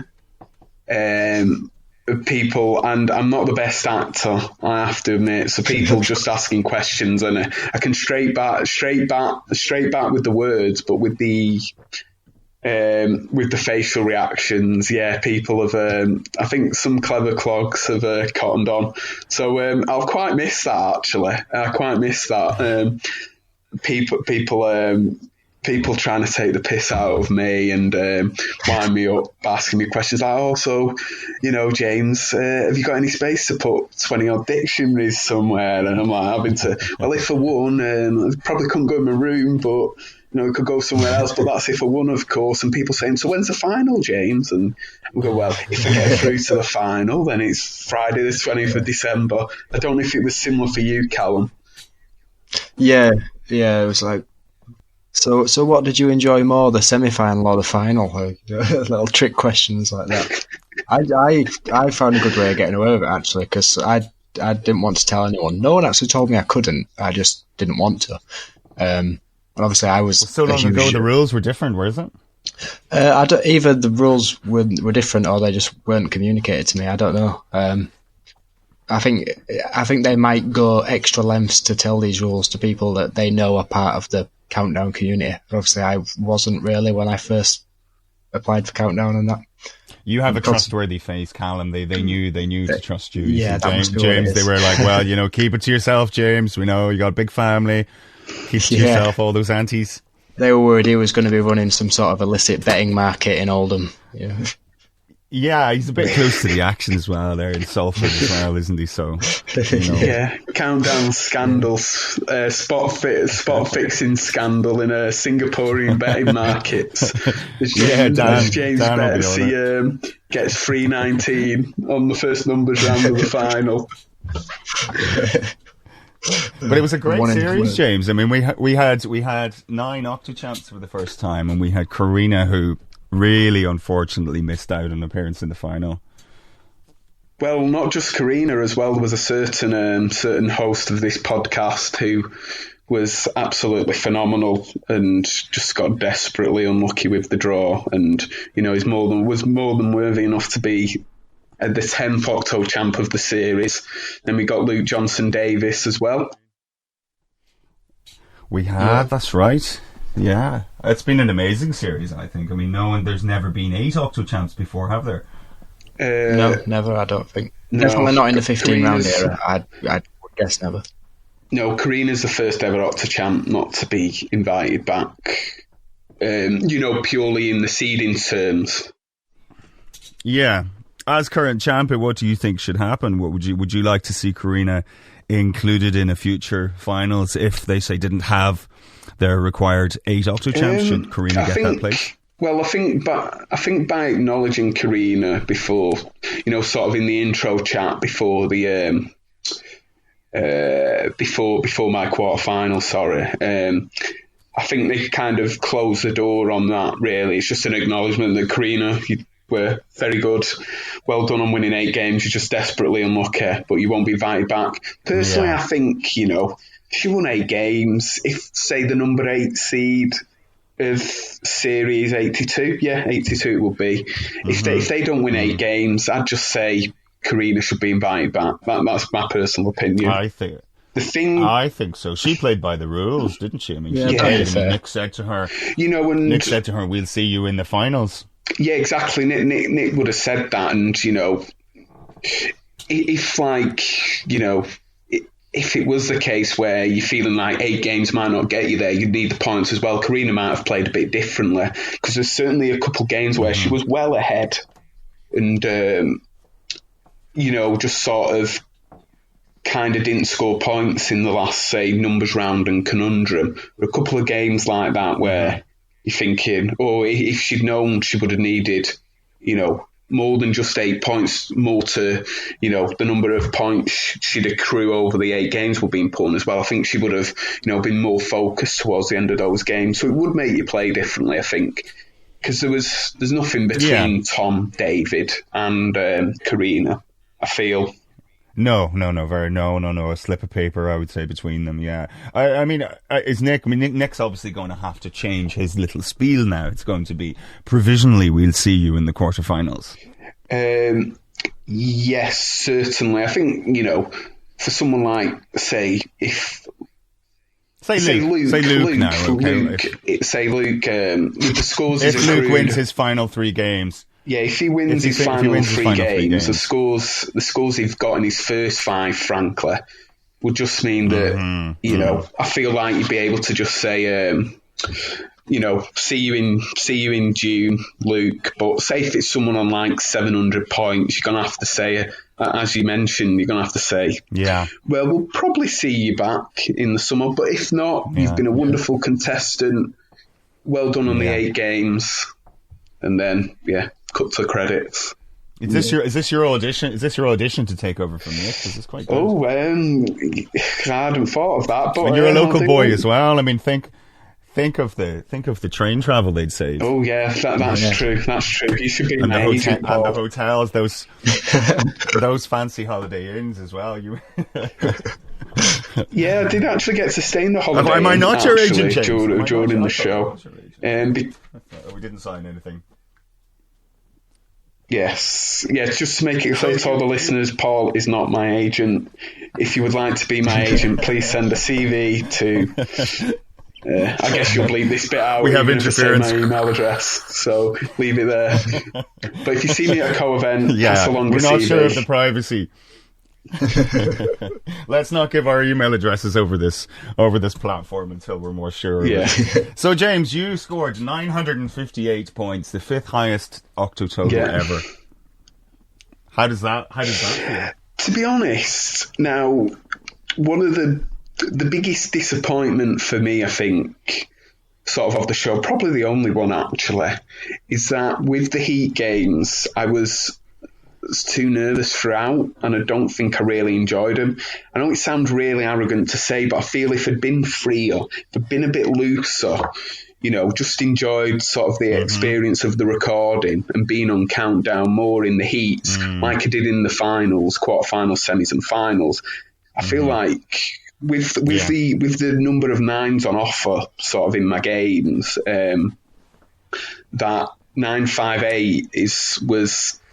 It was all right, I think, in the grand scheme of things, but it could have been quite a bit better. It's not bad, mate. It's not bad. It's not bad, but there were just some silly mistakes throughout the game. So it was wonderful, to score 958 was wonderful. True. But if it's, I think even if you're Elliot Miller, you have mistakes that you go, oh, I could have scored 10 points there, and I could have got a 7 there, and I could have. Coulda, woulda, shoulda. Yeah, but people, I've had a few people say, why didn't you put the S on Sailing? I thought you were going to get the record score. But when people say that, to be honest, that's... I was slagging you for that. I apologise. No. Well, the weird thing is people would obviously think that'd be the biggest regret, but it's not for a couple of reasons, really. I think... So, I was playing... I played, I think, perfectly until I got the third 9, unroasted. And at that point, once the third 9 had come in round 7, I think it was even, then you're thinking, the record's on here. And I was thinking, the record's on here. And the next letters round... You had 106 points by end of part 2. Yeah. Yes, it was a big score. And I think unroasted comes, the round after John Culshaw's celebrity segment, so round 7, where he did his Trump thing, which I did like, I have to admit. So round 7, get unroasted. I realise I've got 3 9s within the first 7 rounds here. And at that point I thought the record's on here. And round 8, the first 8 letters came out and they spelled out Maconite, and I thought, yeah, right, pick another consonant here, David. Please be an S. Because then I could just put the S on Maconites and on Maconites. I can never pronounce words correctly. But I thought, please be an S. And then the N came out, and there was actually a 9 in there, which I never would have got. But oh yes. It's when so we had an easy numbers game round 9. You know, like there was 100, a 10, and a 25, and the target was 975. So no matter how nervous I was then, I wasn't not getting that. But then round 10 and 11, the nerves just really kicked in. I think in round 10 I won with a 7 when situated. You know, a relatively common word was in there. And then, round 7. Mm-hmm. I'm not so much fussed that I missed sailings, even though I'd written it down sort of speculatively, because liaisons was in there as well, you know, which is to me is a word that is an everyday word, a word that I wouldn't have had to think, oh, that might not be in the dictionary if I'd seen it. So you see the 2 I's and the 2 S's and you sort of think, but I just saw the ing really, and I was, as I said, I was so nervous in that round. I couldn't sort of move away from that ing. But then, sort of losing that round, it calmed me down really. I don't think it benefited me not just for the rest of that match, but I feel like in the semi-final and final as well. Obviously, you know, it's what ifs and that, but I feel like sort of losing that round in a way just kept my focus, you know, throughout those finals. And also as well, the thing I'd say is even if I'd got that sailings in round 11, I remember the conundrum. First thing that came into my mind, you know, a pure our mind here, was that it was Billy Whack or Willy Back. Obviously there wasn't 2 L's there, but I feel like if I'd had the nerves of knowing that I needed the conundrum for the record, I might have just buzzed in and said it. Said one of those 2, which would obviously have been wrong, and I would have probably had some, you know, people thinking with the intro for that quarter-final show as well, you know, and saying wankers during the actual heat recordings, people thinking, what have they got? Where have they got this filthy mouth guy from? You know, is he just trying to swear as much as possible on TV? He's local. Yeah. He's local. So, he's local. So going back to the point, because I was top bloody ages on this question, but I just say, the sailings thing, and adding the S on, it's never been the big regret for me on the countdown run. As I was saying before, the biggest regret was probably not getting 1,000 in the 8. Because I feel if I'd relaxed more, I would have. I'd have played a bit better. Like, I can tell you the games that I was really nervous on. To number the first game, obviously. And so, for example, round 2, I went for a 9, which wasn't in any way, but it had 2 R's in this speculative 9, and there was only 1 R on the table, so that's 8 points gone. And because of that, I remember writing Winterize down and add Resinite. In the final letters round of that game, I feel like maybe if I'd got that round 2 and just got the 8 points from that, and there was also another round where I went for a word and it wasn't in that first game. I feel like if maybe one of those 2 I'd got right, you know, I went for the right decision and not gambled for the word, I would have gambled on Winterize as well. So there's another few points there. But round 2 as well was actually rounds 2 and 8. Oh, no, not rounds. Matches 2 and 8 were the other 2 games that I was really nervous for. Those were the first shows of each day. I have this weird thing where I always think cortege is a word, because you've got cortege, corsage. So do I. So I always get mixed up. I always get really confused and just think cortege is in. But it's obviously not. That was that. When I got that wrong, I thought, oh God, what am I doing here? And that was the first round of match 2. And then, match 8 was a really weird one because, I was proper nervous going into that because I knew I needed that for the 8th win, obviously. And, you know, I'd had a night to sleep on it, you know, the Octo champ. But the thing was, sort of partway through the game, I knew the game was won. But the problem was the other guy, the contestant, the guy playing me, he hadn't scored yet. And the thing that people probably don't see, you know, the thing that people don't see, you know, when they watch the show on TV is how stop-start the filming is. Yeah. So with that match 8, Exactly. Yeah. Exactly. The magic of telly.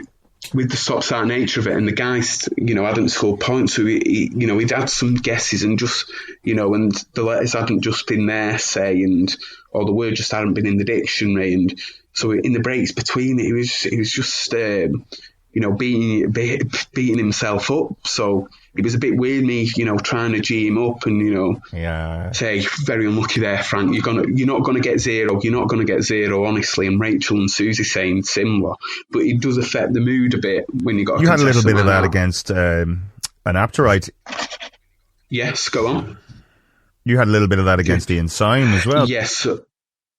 Yeah, so match 5, Ian was the other one. Ian, because as you mentioned, Ian is on Apterus. He's part of the community, goes to co-events. So he sort of knew about me. And he's a very solid player. Exactly. And, I knew going into the game that, I had to sort of be on it.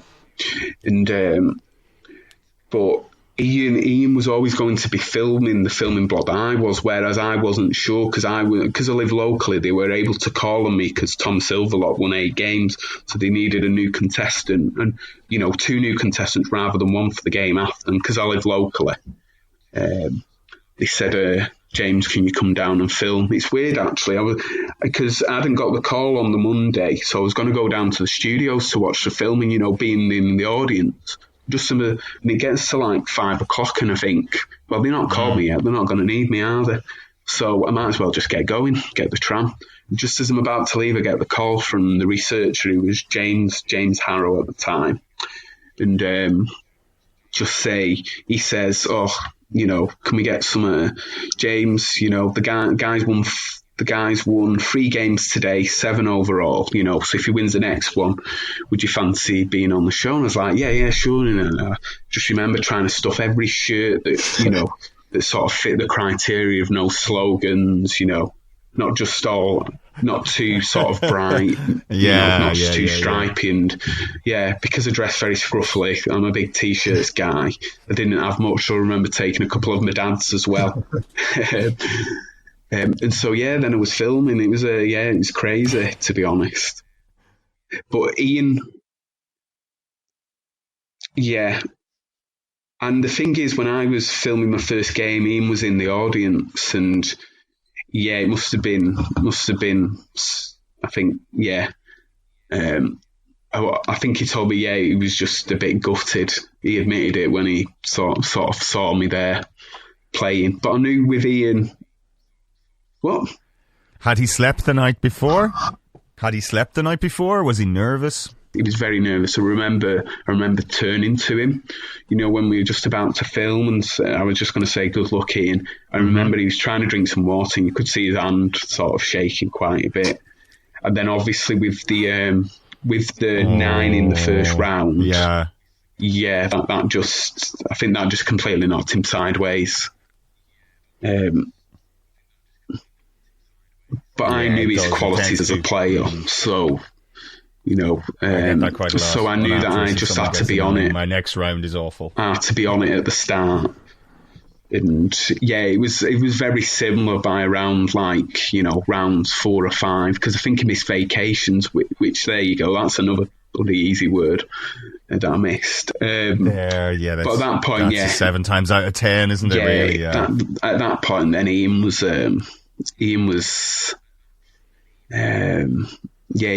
I think, just embarrassed. Not embarrassed, just sort of down on himself. Sort of just had lost all confidence in his abilities in the game, and it's not nice to see that.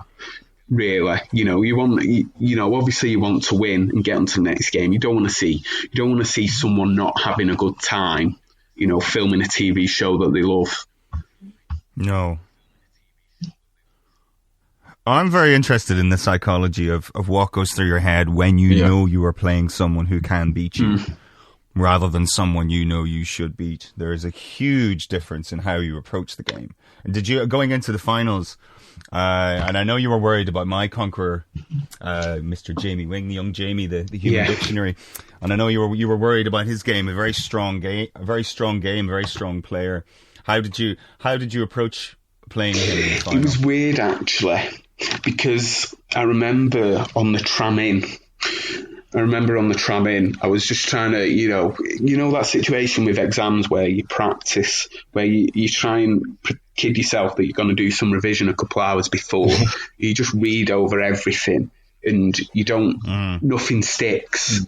Well, I sort of had similar with that because I knew that I was at a bit of an advantage because I'd done my semi-final on the Tuesday night, hadn't I? Yeah. And Jamie and Paul doing theirs on the Wednesday morning, so they'd have to play twice, whereas I'd only have to play once. So I remember I was a bit late anyway. I missed sort of the tram that I needed, and I got in a bit late. But fortunately, as I said, I wasn't first match, so it wasn't too much of an issue. But I remember on the tram doing what do you call it? I was using this countdown app and just practicing full large on it, and I was doing terrible. I was doing so badly that I was thinking I might just go one large here with the numbers, and try and beat them on the letters. But I think if it was Paul, because I remember speaking to Paul in the green room, and Paul had said, I've been practicing full large, in case I play you. And I was like, I've been practicing 6 small because I might play you. So I thought with Paul, I think if Paul had beat Jamie, I think I might well have gone one large. But I remember getting to that numbers round and thinking, let's just go for it. Let's try and get the 10 points here. You've got to break the deadlock. I was just petrified of taking it to a conundrum. I was like, that was my target, to just get outside of that crucial conundrum. I knew how hard that was going to be because there's not been very many finals recently where there hasn't been a crucial conundrum. So people thought Tom was quite a big favourite against Bradley, still a crucial conundrum. I think people thought Zarte was quite a big favourite against Philip, still a crucial conundrum. And that was a ridiculous game, like 14 maxes to 13 in a final, just ridiculous. And obviously the last 2 finals before with Martin May and Elliot Mellor as number 1 seeds, they both lost on crucial conundrums. So that was my target, get out the crucial conundrum. So I thought, let's just go for the full large anyway and let's see. Please be a tricksy one. And it was one of the most standard tricks you get, the 302 one. Yeah. So I was like, beautiful, especially when Jamie said I've only got 320. And that was fantastic. But I remember... So you didn't change your game then? That's interesting. I thought very much about going one large. I was even thinking about it, when they were asking what numbers are picked. What number, when Rachel asked, what numbers are you going to have? So, I was thinking about it before. In terms of letters, I didn't change. I was just always going to do my 4 consonants, 3 vowels thing. Hopefully it can be a trendsetter, I guess, in that way. Although I'm sure someone's done it before. But if they call it doing a Haughton, I won't say no. I won't contradict that. But with the letters, I remember the first round... I saw an A, I think it was a Dustian, and there was a G as well. I remember thinking for, because I got a Dustian, instantly. I remember thinking for the next 30 seconds, feels like there's a 9 there, isn't there? I bet Jamie's got a 9. Fuck, yeah, there's a 9. There's a 9. There's always... and I just couldn't see it. Yeah. So, I was very happy when Jamie said 8 as well, and when they said 8 was the maximum. And the weird thing is, so the only numbers round... that I beat Jamie on, and the only letters round I beat Jamie on was with perineum, which is a word I've missed a lot on Apterus, and even when I saw it on the show, I wasn't sure if I'd spelt it entirely correctly. But I was just so glad. And then what do you call it? I had a look on the dictionary what perineum means. Because Susie, during one of the breaks, had alluded to Rachel that he was a bit rude. So I had a look, and that's one thing for your listeners to do. Have a look what perineum means. Classy vulgarity, classy countdown vulgarity. That's the key to winning the title. We'll let her with their own dictionaries on that one, maybe. Yeah, you won't be the first man to struggle to find the perineum game. It's very true. I remember seeing the BBC articles, sort of sort of a month and a half after the finals were filmed, or a couple months, and what do you call it? It was about perineum tanning. I thought a BBC article about this, how it's becoming a bit of a thing, and I had a bit of a chuckle at that. It's an outdoorsy activity, you know, if you're feeling adventurous. I won't be doing it after a bit, though. Yeah, I don't imagine there's too much of that in Oldham. So, will you be... No. So, will you be going out celebrating for Christmas? No. That's a firm no. No. You know, I'm teetotal, so I'm not too sure how much I could do. But the day the final aired, Friday the 20th, The Witcher came out on Netflix, so that was my TV viewing priority of the day. Never mind the countdown final. You know, as a big fan of The Witcher 3. Well, you can't tell folk as well.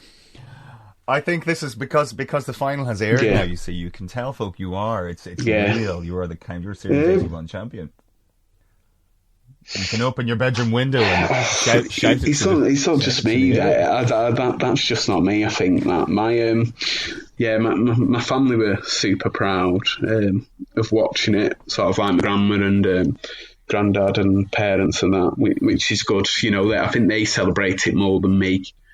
You know, maybe I'll do it because people have mentioned. I'm guessing you two might have been similar. You know, the first thing that people say is, "Oh, my auntie or my grandparents love you on Countdown." So I'm thinking of maybe doing a bingo all tour of the UK for some money. Yeah, they're my fans. Excellent. Yeah, I'll join you, James. Those are my fans too, man. Those are my fans too. We could get a good crowd between us. Get the legends out.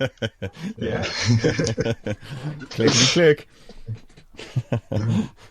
So that's a fascinating insight into the mindset of a Countdown champion there, being dissatisfied with a score of 958 over 8 games. Yeah. So I think that's the mindset you have to reach that level of success in the game. Yeah, because Actress has changed the game completely. You know, it's such a good training ground because you're either that or you're just listening, playing the best players ever. Yeah. Yeah. So, like when you're playing against regular contestants on the show, you are one of the best players ever. Oh, thank you for that, Paul. As I said, you should be my agent. Why are you not my agent yet? But yeah, the money hasn't been discussed yet, James. Oh, well, you get to work for me.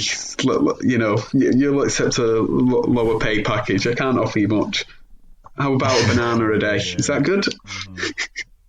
Mm-hmm. You say like Mike Ashley here. That's what you're saying.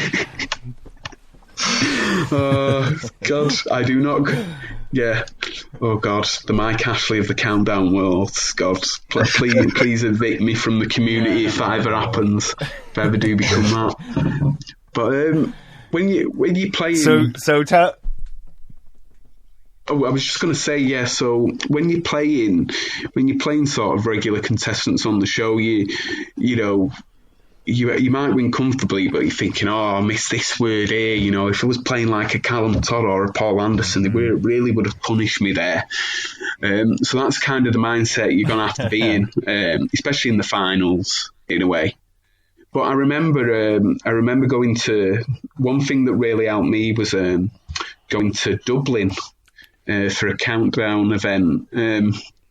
Sort of a couple of days before the finals were filmed, and that was good, not in the way you'd expect, because I remember going into the finals, I was really, really nervous, and I remember you were both there, so you'll be able to back me up on this. I remember going to that co-event and just feeling a bit ratty and a bit, you know, under pressure, and it showed in how I played, really. And was that the weight of expectation? Yeah, the weight of expectation was getting to me. But I remember the day after, you know, I just said to myself, what do you call it?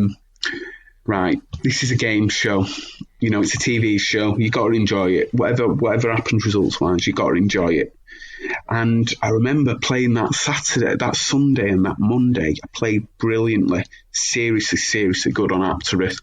So like there's this. So there's this. You took some big scalps that morning, did you? What? I think you did. I remember you taking some big scalps just before that. Yeah, so that Sunday and Monday, I remember there's this Apteris player called Jim Michael, lovely guy. We sort of met him at the finals for the first time. Really nice, but he's a bloody good actor. He's a bloody good player at Countdown, and I never beaten him before. I beat him 3 times in a row on that Monday. I remember Bradley Oryx. We have a weird relationship. Countdown relationship, us Bradley, lovely guy as well. So personal wise, yeah, it's really nice to talk to him. But on Apteris, the first time we played, I won very comfortably, and this was having been on a couple of months, and whereas Bradley was an established player at that point. And the weird thing about that performance was it was like miles better. It was like miles better than any other performance I'd done up to that point and would do for another half a year. It was really, really weird. Everything just absolutely clicked. So much so that I remember speaking to Bradley a bit later, I think completely understandable in how much of an outlier of a performance it was. He thought that something was a bit dodgy here. You were cheating, were you? I can confirm I was not cheating. But it's like if you ever see those scatter plots with dots, then you see one that's right up on the top right, nowhere near another. The outliers, yeah. Nowhere near any of the other dots, and shows completely the opposite correlation to what all the other dots are doing. You're thinking, oh, that's weird. Yeah. And that performance was like that. But that was the first time, and every other time after that, Bradley beat me until that Sunday and Monday period that I was talking about, where I beat him, and I beat Zarte for the first time. And I remember we do this sort of ATP tour on Apteris, and I remember going that weekend, that Sunday, it was, mimicking sort of one of the Grand Slams. So it's like best of 3, 15 rounders all the way up to the final, which is best of 5. And I got to the final, beating some really good players and just on super duper form. And then I ran into the wall that is Hazel Drury in the final, and I lost all 3 games. But I scored over 100 in each one. I was no shame, James. I was in. After, having that sort of pep talk too, because of Dublin, I was just playing really, really good stuff. And so, yeah, Dublin played a massive part in me winning that, having that co-event and not necessarily doing well at that co-event, but having the performance at the co-event, to just sort of reevaluate and have that talking to. It was very, very useful. You got it out of your system. Exactly. Got it out of your system. All the nerves went out of the system. Got those bad matches, yeah. Yeah, and I was able to relax. And that's what I'm talking about in the heat games. If I'd been able to have that talking to myself, I would have relaxed more. And I think relaxing more would have, helped the score, actually. Well, I don't think you can complain, James. I think. Oh, absolutely not. Absolutely not. It was wonderful. Yeah. It was a fantastic. Everyone enjoyed it. You came across extremely well on the TV. I think you're going to be a very popular champion. And do you get recognised locally?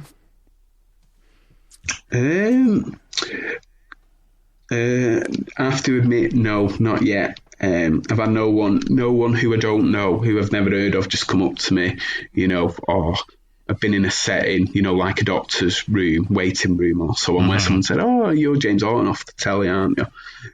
But I've had some people that, my dad know, some people on the road, some people who live on the same street as me, who walk up to me, who've not spoken to me before, and said, oh, brilliant, James. I thought it was phenomenal. So, yeah, that's a nice feeling when that happens, I have to admit.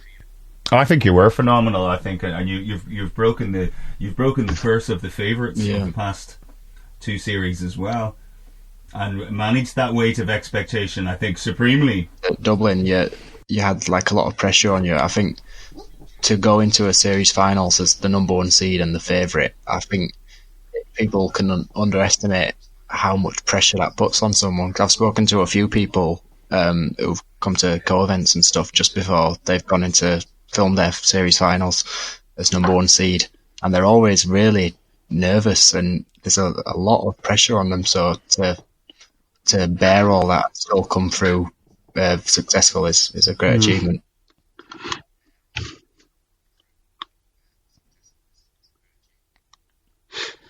And to take those losses and not let it affect you, know that those were losses you need to get out of your system, I think, before you go and show your stuff.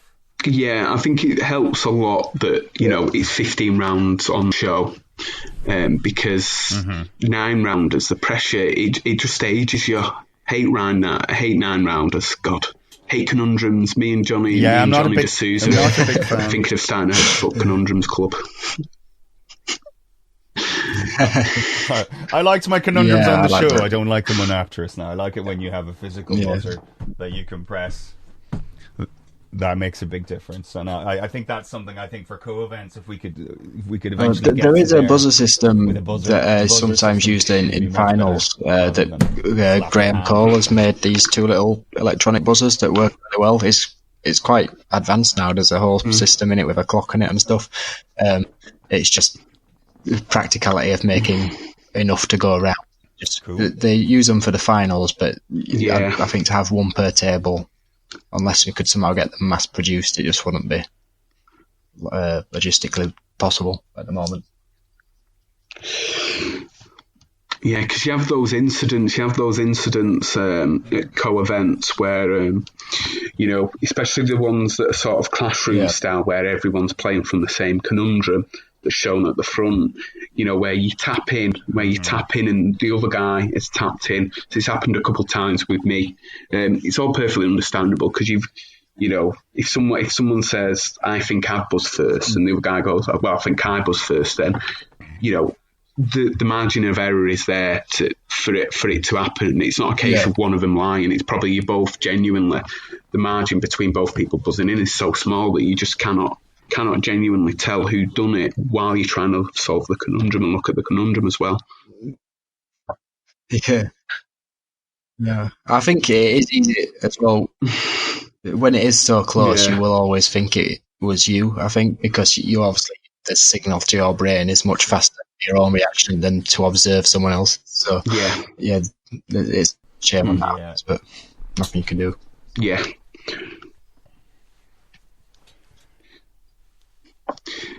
Yeah. And so, James, what does the future hold? You're studying at the moment. You're still in the middle of the postgrad. Yes, still in the PhD. When that's done, I'm not too sure yet. I know I don't want to work in academia. I don't want to be a lecturer or a postdoctoral researcher. That's not for me. But I'd quite like to. I've got a few sort of fields that I think could be quite good. That I'm going to try and build some experience towards, so that when the PhD is done, I can say, here, I've got some experience as well as all the skills that I've gained over the PhD. So this is why I think could be good. That's vital. Yeah, one of those is actually, so not just Countdown, but I'm a big fan of quiz shows as well. And so maybe try and get my foot in the door, either as sort of a researcher on a show or just to do some question writing for a show and then maybe get a contract on one of those. That would be absolutely amazing. Still very early doors, but I think it's something I'd like to look at over the next Paul, the agent, you better get on that. See what you can find for James. Exactly. That's in my intro. Exactly. I want all the big names. Who wants to be a millionaire? University Challenge, knocking down my door, Paul. If not, 5%. Callum can do your job for you. Callum, I'll sack you and get Callum to do my job. Yeah, I'm only 5%. I'm only 5%. Whatever he says, I'm 5% less. Yeah, well, I'm 4%. Okay, sorry, unless Callum. He says 5. So one thing I wanted to ask you about, James, was I know at the turn of this year, 2019, you seem to really kick on and get into the game. I know you sort of arrived in the community last year and were clearly a very naturally gifted player at the game, and you were rising quite quickly. But it seemed to me that around about the turn of this year, definitely maybe February time, you really threw yourself into it and kicked on even more. Obviously, you won your first co-event in Newcastle in March, and it's just been constant improvement from there. So was there something behind that, or just coincidence? That is very perceptive, actually. So I feel like the sort of growth in the ability, sort of the big step ups in ability. It wasn't sort of a gradual thing. There's definitely been a couple of steps where I thought, oh, I've just become a better player here. I don't know if it's all the stuff that I've been practicing before has finally clicked then. But I'm trying to think. I remember so once I started on Apterus, admittedly, once I was getting used to Apterus, there was an increase in performance sort of from day to day. But I think roughly, from about, so I first started using Apterus in January 2018. I feel like there was sort of that getting to grips with Apterus until about, say, March, so a couple of months of getting used to it, and then the words that really come up on Apterus sort of clicking into my brain. But then I feel like from sort of April until sort of September, I sort of plateaued a bit, and I remember in October I just sort of increased up, and partly the big reason for that, because I say Apterus has been the biggest help by far, playing games against people, and sort of learning from them has been the biggest help. But I'd definitely say in second place, it's the word list that Paul Erdenast and Rob Foster put up online. So what I did was I'd put them into Zizavar, which is this Scrabble sort of anagram tool where you put in a word list. It then gives you like 10 seconds or however long you set it to find the scramble, find the valid word in there. And so using that was a big help. Now, and then I think I agree with you, sort of at the beginning of this year, there was another big jump up where I thought, oh, I'm really good here. And this is not something that I recommend your listeners do, but if you've got the chance for some free time, then it probably would be really beneficial to look at, say, Rob Foster's word list in particular, and practice them on Zizavar, or Anki's a similar app that you can get on your phone. Because I had jaw surgery in November 2018 and had a sort of 2.5 month interruption from the PhD. So I had plenty of free time. So as part of that, I'd go on Apterus, I'd go help with some of these word lists, and jaw surgery is horrific. But once you get over the first few weeks, then you'll have plenty of time to practice as you sort of carry on your recuperation. And that was a big help, because by sort of February, March of that year, I thought I'm ready here to go on the show. And so, well spotted there. But it was just that free time. And then, to use on the Rob Foster word list. And that meant that the words just stuck in my mind. And I think that's when I sort of exploded a bit. Another good thing that I should say as well is a big thank you as well to Chris Butler and Tim Down for their four large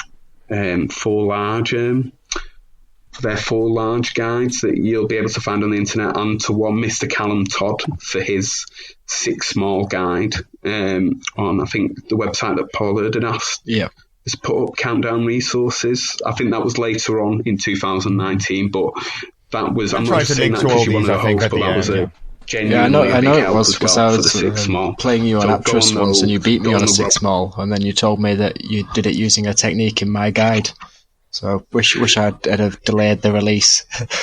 Yeah, it was one of the first ones as well. Yeah, he beat me at my own game. I thought I should have delayed the release of that guide until after I played James, but there you go. Proves it works, at least. It's hard keeping all the information in your head, isn't it? It's there's so much information. I think you can keep a certain percentage of it in your head. Totally and you tend agree. to forget stuff, and you'll remember new words, the new words you've learned, unless you're repeating and repeating. It's definitely the old a capacity words, issue. Slip out. Yeah, I agree entirely with that.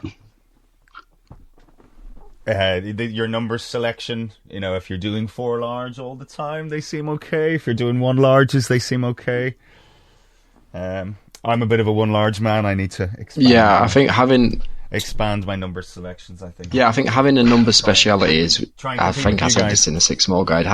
Having a number speciality, especially in either 6 small or 4 large, is one of the best things you can do to like instantly add 10, 15, 20% to your game, because it could give you 20 points a game over most people, and even when you come up against the really good guys who maybe you won't still be able to beat them on those rounds, but it'll stop you losing 10 or 20 points a game against them. So it's so worth doing. It really is. Yeah, that's very true. I think even if you're not particularly great at them, I think, let's take the examples of heat games on Countdown, regular games, so outside the finals and Champion of Champions or whatever. As soon as you say 4 large and 6 small, I think, a lot of other contestants, people who just watch the show, on TV, and that's it for them. As soon as you say 4 large and 6 small, they just sort of, subconsciously sort of give up. And so even if you don't get the target exactly, the others will just be so intimidated by the numbers that you could get an easy 7 or even 5 points, which could make all the difference. So if you just put a little bit of effort, you don't have to be spectacular at it. You just need, because it will frighten most of the contestants. That's what I did when I went on. I picked 6 small every time, and I wasn't particularly good at 6 small. I knew it was coming, and they didn't, and I was prepared for it. So I'd often get like 5 away on a relatively easy numbers round, but I'd still pick up the 7 points, and it's worth doing. I bow to the exactly, and that's what it's all about, really. I'm a 1 large man. I should have picked 1 large every time, but those pretty blue eyes of hers looking at you, going, please not a 1 large. So I would stupidly go, okay then, with those beautiful eyes, 4 large. And then my opponent would get it. Yeah, you want to keep her entertained. Although 1 large has some difficulties as well, because I think I'm a bit of a patchy 1 large and 2 large player, which I didn't like it. Especially a 1 large with a sort of 25 as the large number. Sometimes it's better off to think about it as sort of a 6 small game, because what I will do with a 1 large, my first tactic is to try and get to the nearest multiple of the large number, by multiplying one of the smaller numbers. And then I'll think about split multiplication. But with 25, it's often more times to say subtract one of the smaller numbers from it to get like a 19 or 18, and then use the other small numbers to get sort of another 2-digit number that you can multiply to that one. So yeah, 1 large and 2 large, although they are the easiest options, they are the options most people go for. There are some difficulties to it. A little tip that I use is for my 1 large is to try and find the final part of your equation first. So if you need a 19, find that 19 first, and then see what you've got left, because you may have gone the wrong way to get the 19. So it's almost flipping your equation on its head. Get that 19 that you need to get a 3. So it's a 381. Find that 19 and then make your 400. Yeah, famously amongst 1 large players, 25 is considered a small number, and amongst 6 small players, 10 is considered a large number. Yeah. No, I definitely get that. It's a fascinating game. One more thing. One more thing I was going to ask you, James. I really want to get this in. I don't know if we could maybe put it in after the bit where we're talking about you having high expectations of yourself and stuff. I think it would be an incomplete interview if we didn't give a shout out to your dad. We've got to mention James Haughton's dad. James Haughton's dad. I know he's come up in the past times, but are you okay with that? Would you about the legend that is James Haughton's dad? Does he have a name, or is just James Haughton's dad? Sure. So his name is Peter. I prefer him being known as James Haughton's dad. We didn't hear that bit. We'll blank that out. Yeah.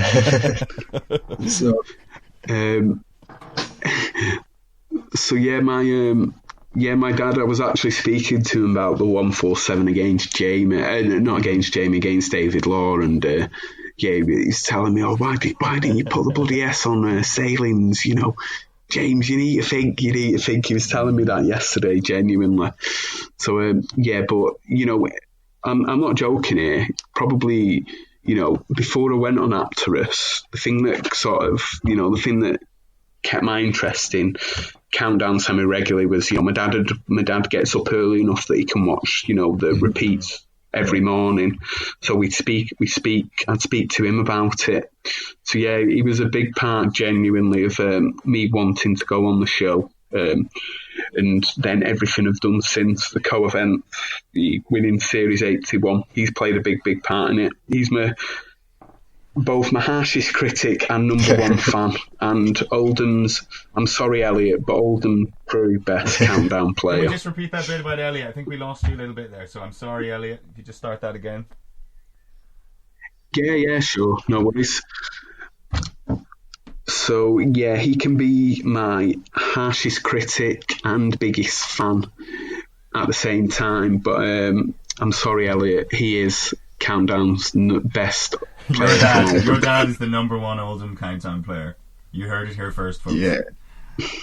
Yes. I'm very happy with maybe bronze medal place. Oldham has must have the highest proportion of really good Countdown players in the UK. Oh, it's a hotbed of talent. Yeah, for sure. Hotbed. Your dad must be extremely proud, James. In all seriousness, 2019 has. Oh no, he was. He was the person I called. I sort of after I'd gone off set, gone off the green, gone out the green room for a little walk and to the toilet. He was the first person I called. And he was so chuffed to bits, genuinely, when he heard. I hope Damien the Countdown staff don't mind me saying that I told my dad. But yeah, he you're always allowed to tell your dad, aren't you? Yeah, your dad's not going to share it. Yeah. But that's heartwarming. I think everyone has their Countdown inspiration. For me, it was my granny. For you, it's your dad. And I think it's incumbent on us when we get older to bring the next generation through, to inspire them to play the game. I see this game going on for a long, long, long time. I hope so, because more so than the show. I guess I can say that now that I've been on it, but more so than the show, I think it's the community. You're all lovely, even though you beat me. You're all lovely. And so that's been genuinely great to get to know people on Apterus and more so at co-events. It's been wonderful. It is, and I think I'm sure you would echo the sentiments that anyone thinking of applying should do it. It's an amazing experience. Absolutely. They're all lovely. Rachel, Susie, Nick, the celebrity guests, not a bad egg amongst them. And also that applies to all the staff, Josh and Tom, of researchers, the runners, makeup department, Lee in wardrobe, just all lovely. Please do apply. It's an incredible experience. Fantastic. Callum is my dad's biggest fan, I think. So yeah, that's no surprise. He's very happy with you. He thinks you're bloody brilliant. I should actually say, I've not told you this in person yet, but I'll do it here while I've got you on the line. I remember, so my dad was asking me how Wolverhampton went. I said, that Callum Todd won again. And my dad's reaction, no word of a lie, this was what it was he looked at me, sort of puffed his cheeks out and went, bloody hell, he must be good. So yeah. I'm not sure you've replaced. I'm not sure you've replaced Zerte or Zarte as his number one fan, as his favourite countdowner of all time. But I definitely think you're in the top two. If your 2019 goal was to get yourself on Countdown and do well at that, can you make your 2020 goal to get your dad on Countdown? Because we have to see this. It has to happen. Autumn 2020. We can see. I think Autumn 2020 is going to be a very difficult task, though. But we'll see. Well, James, you're a worthy champion, and it's been absolutely wonderful to talk to you. We hope you have a fantastic Christmas and a great New Year. And we have lots planned in January. We have Lincoln coming up. I assume you're going to be going to that. Yes, I should be at Lincoln, yeah, and Manchester and Newcastle, Conut, defending my title. Hopefully successfully. I'll be definitely at those three, and then we'll see any other co-events throughout the year. I'm hoping to go to the finals recording for Series 82 and sort of see who takes my place. See who I'm handing the trophy over to in a sense. That should be a thing. That should be good. Be a thing. But yeah, I'm definitely going to keep involved with the countdown. Yeah, like the Masters in golf. I think that'd be quite good. Really good. Yeah, that'd be excellent. Yeah, they did that at the FOCAL finals this year. But could I just say... Oh, yeah, so you got it off Jonathan Wynn then? Yeah, that's good. We should make that a bit of a tradition, really. But could I just say one final thing as well? I've got one final thank you. I mentioned him before, but Bradley Horrocks... I would like to thank him because on the Tuesday of the finals filming, we went out to a harvester afterwards, some of us, you two included. And after I finished my meal, I got up to leave. And it was only thanks to Bradley that he reminded me I had not yet paid. So I might have spent the Wednesday of final filming in jail, in trouble with the police or with the harvester at least. I'm sure, know some pretty tough men. So if not for Bradley, I might not have made it to finals filming. So Bradley Horrocks, thank you very much. Yeah, James Haughton, you are a legend. Yeah, absolutely. Thank you very much. We'll see you at Colin. Yes, see you and then. Best wishes to yourself. And thank you for the interview. It's been lovely, guys. Yeah, it's been great. Take it easy, James. Yes, and you All right. too. Thanks, man. Bye-bye now. Bye-bye. If you'd like to hear the full version of this podcast with full uncut interviews with all our guests, then you can find the long version on the Podbean site and on YouTube. Okay, so that marks the end of our first podcast, episode 1. We should be back hopefully every month with news about the latest and upcoming co-events. Also the latest news about everything on the screen and online in the Countdown community. So thanks for tuning in. Hope to see you next week. And have a nice Christmas and a great New Year. Paul, take us away. And so this is Christmas. And what have you done? Another year over, and a new one just begun. And so this is Christmas. I hope you have fun. The near and the dear one, the old and the young, and a very Merry Christmas and a Happy New Year. Let's hope it's a good one without any fear. And so this is Christmas. So this is Christmas, I hope you have fun, the near and the dear ones, the old and the young, and our podcast guest, FOCAL Chair Jeff Clayton, and the current champion of Series 81, the man from Oldham, was James Haughton, and me, your host, I am Callum, and the FOCAL champion, I'll be Bradley Horrocks, the man from Bolton, with a final on the Tarrant Conundrum in Wolverhampton. For another year of horror, you has just begun, and singing us out is Paul Anderson.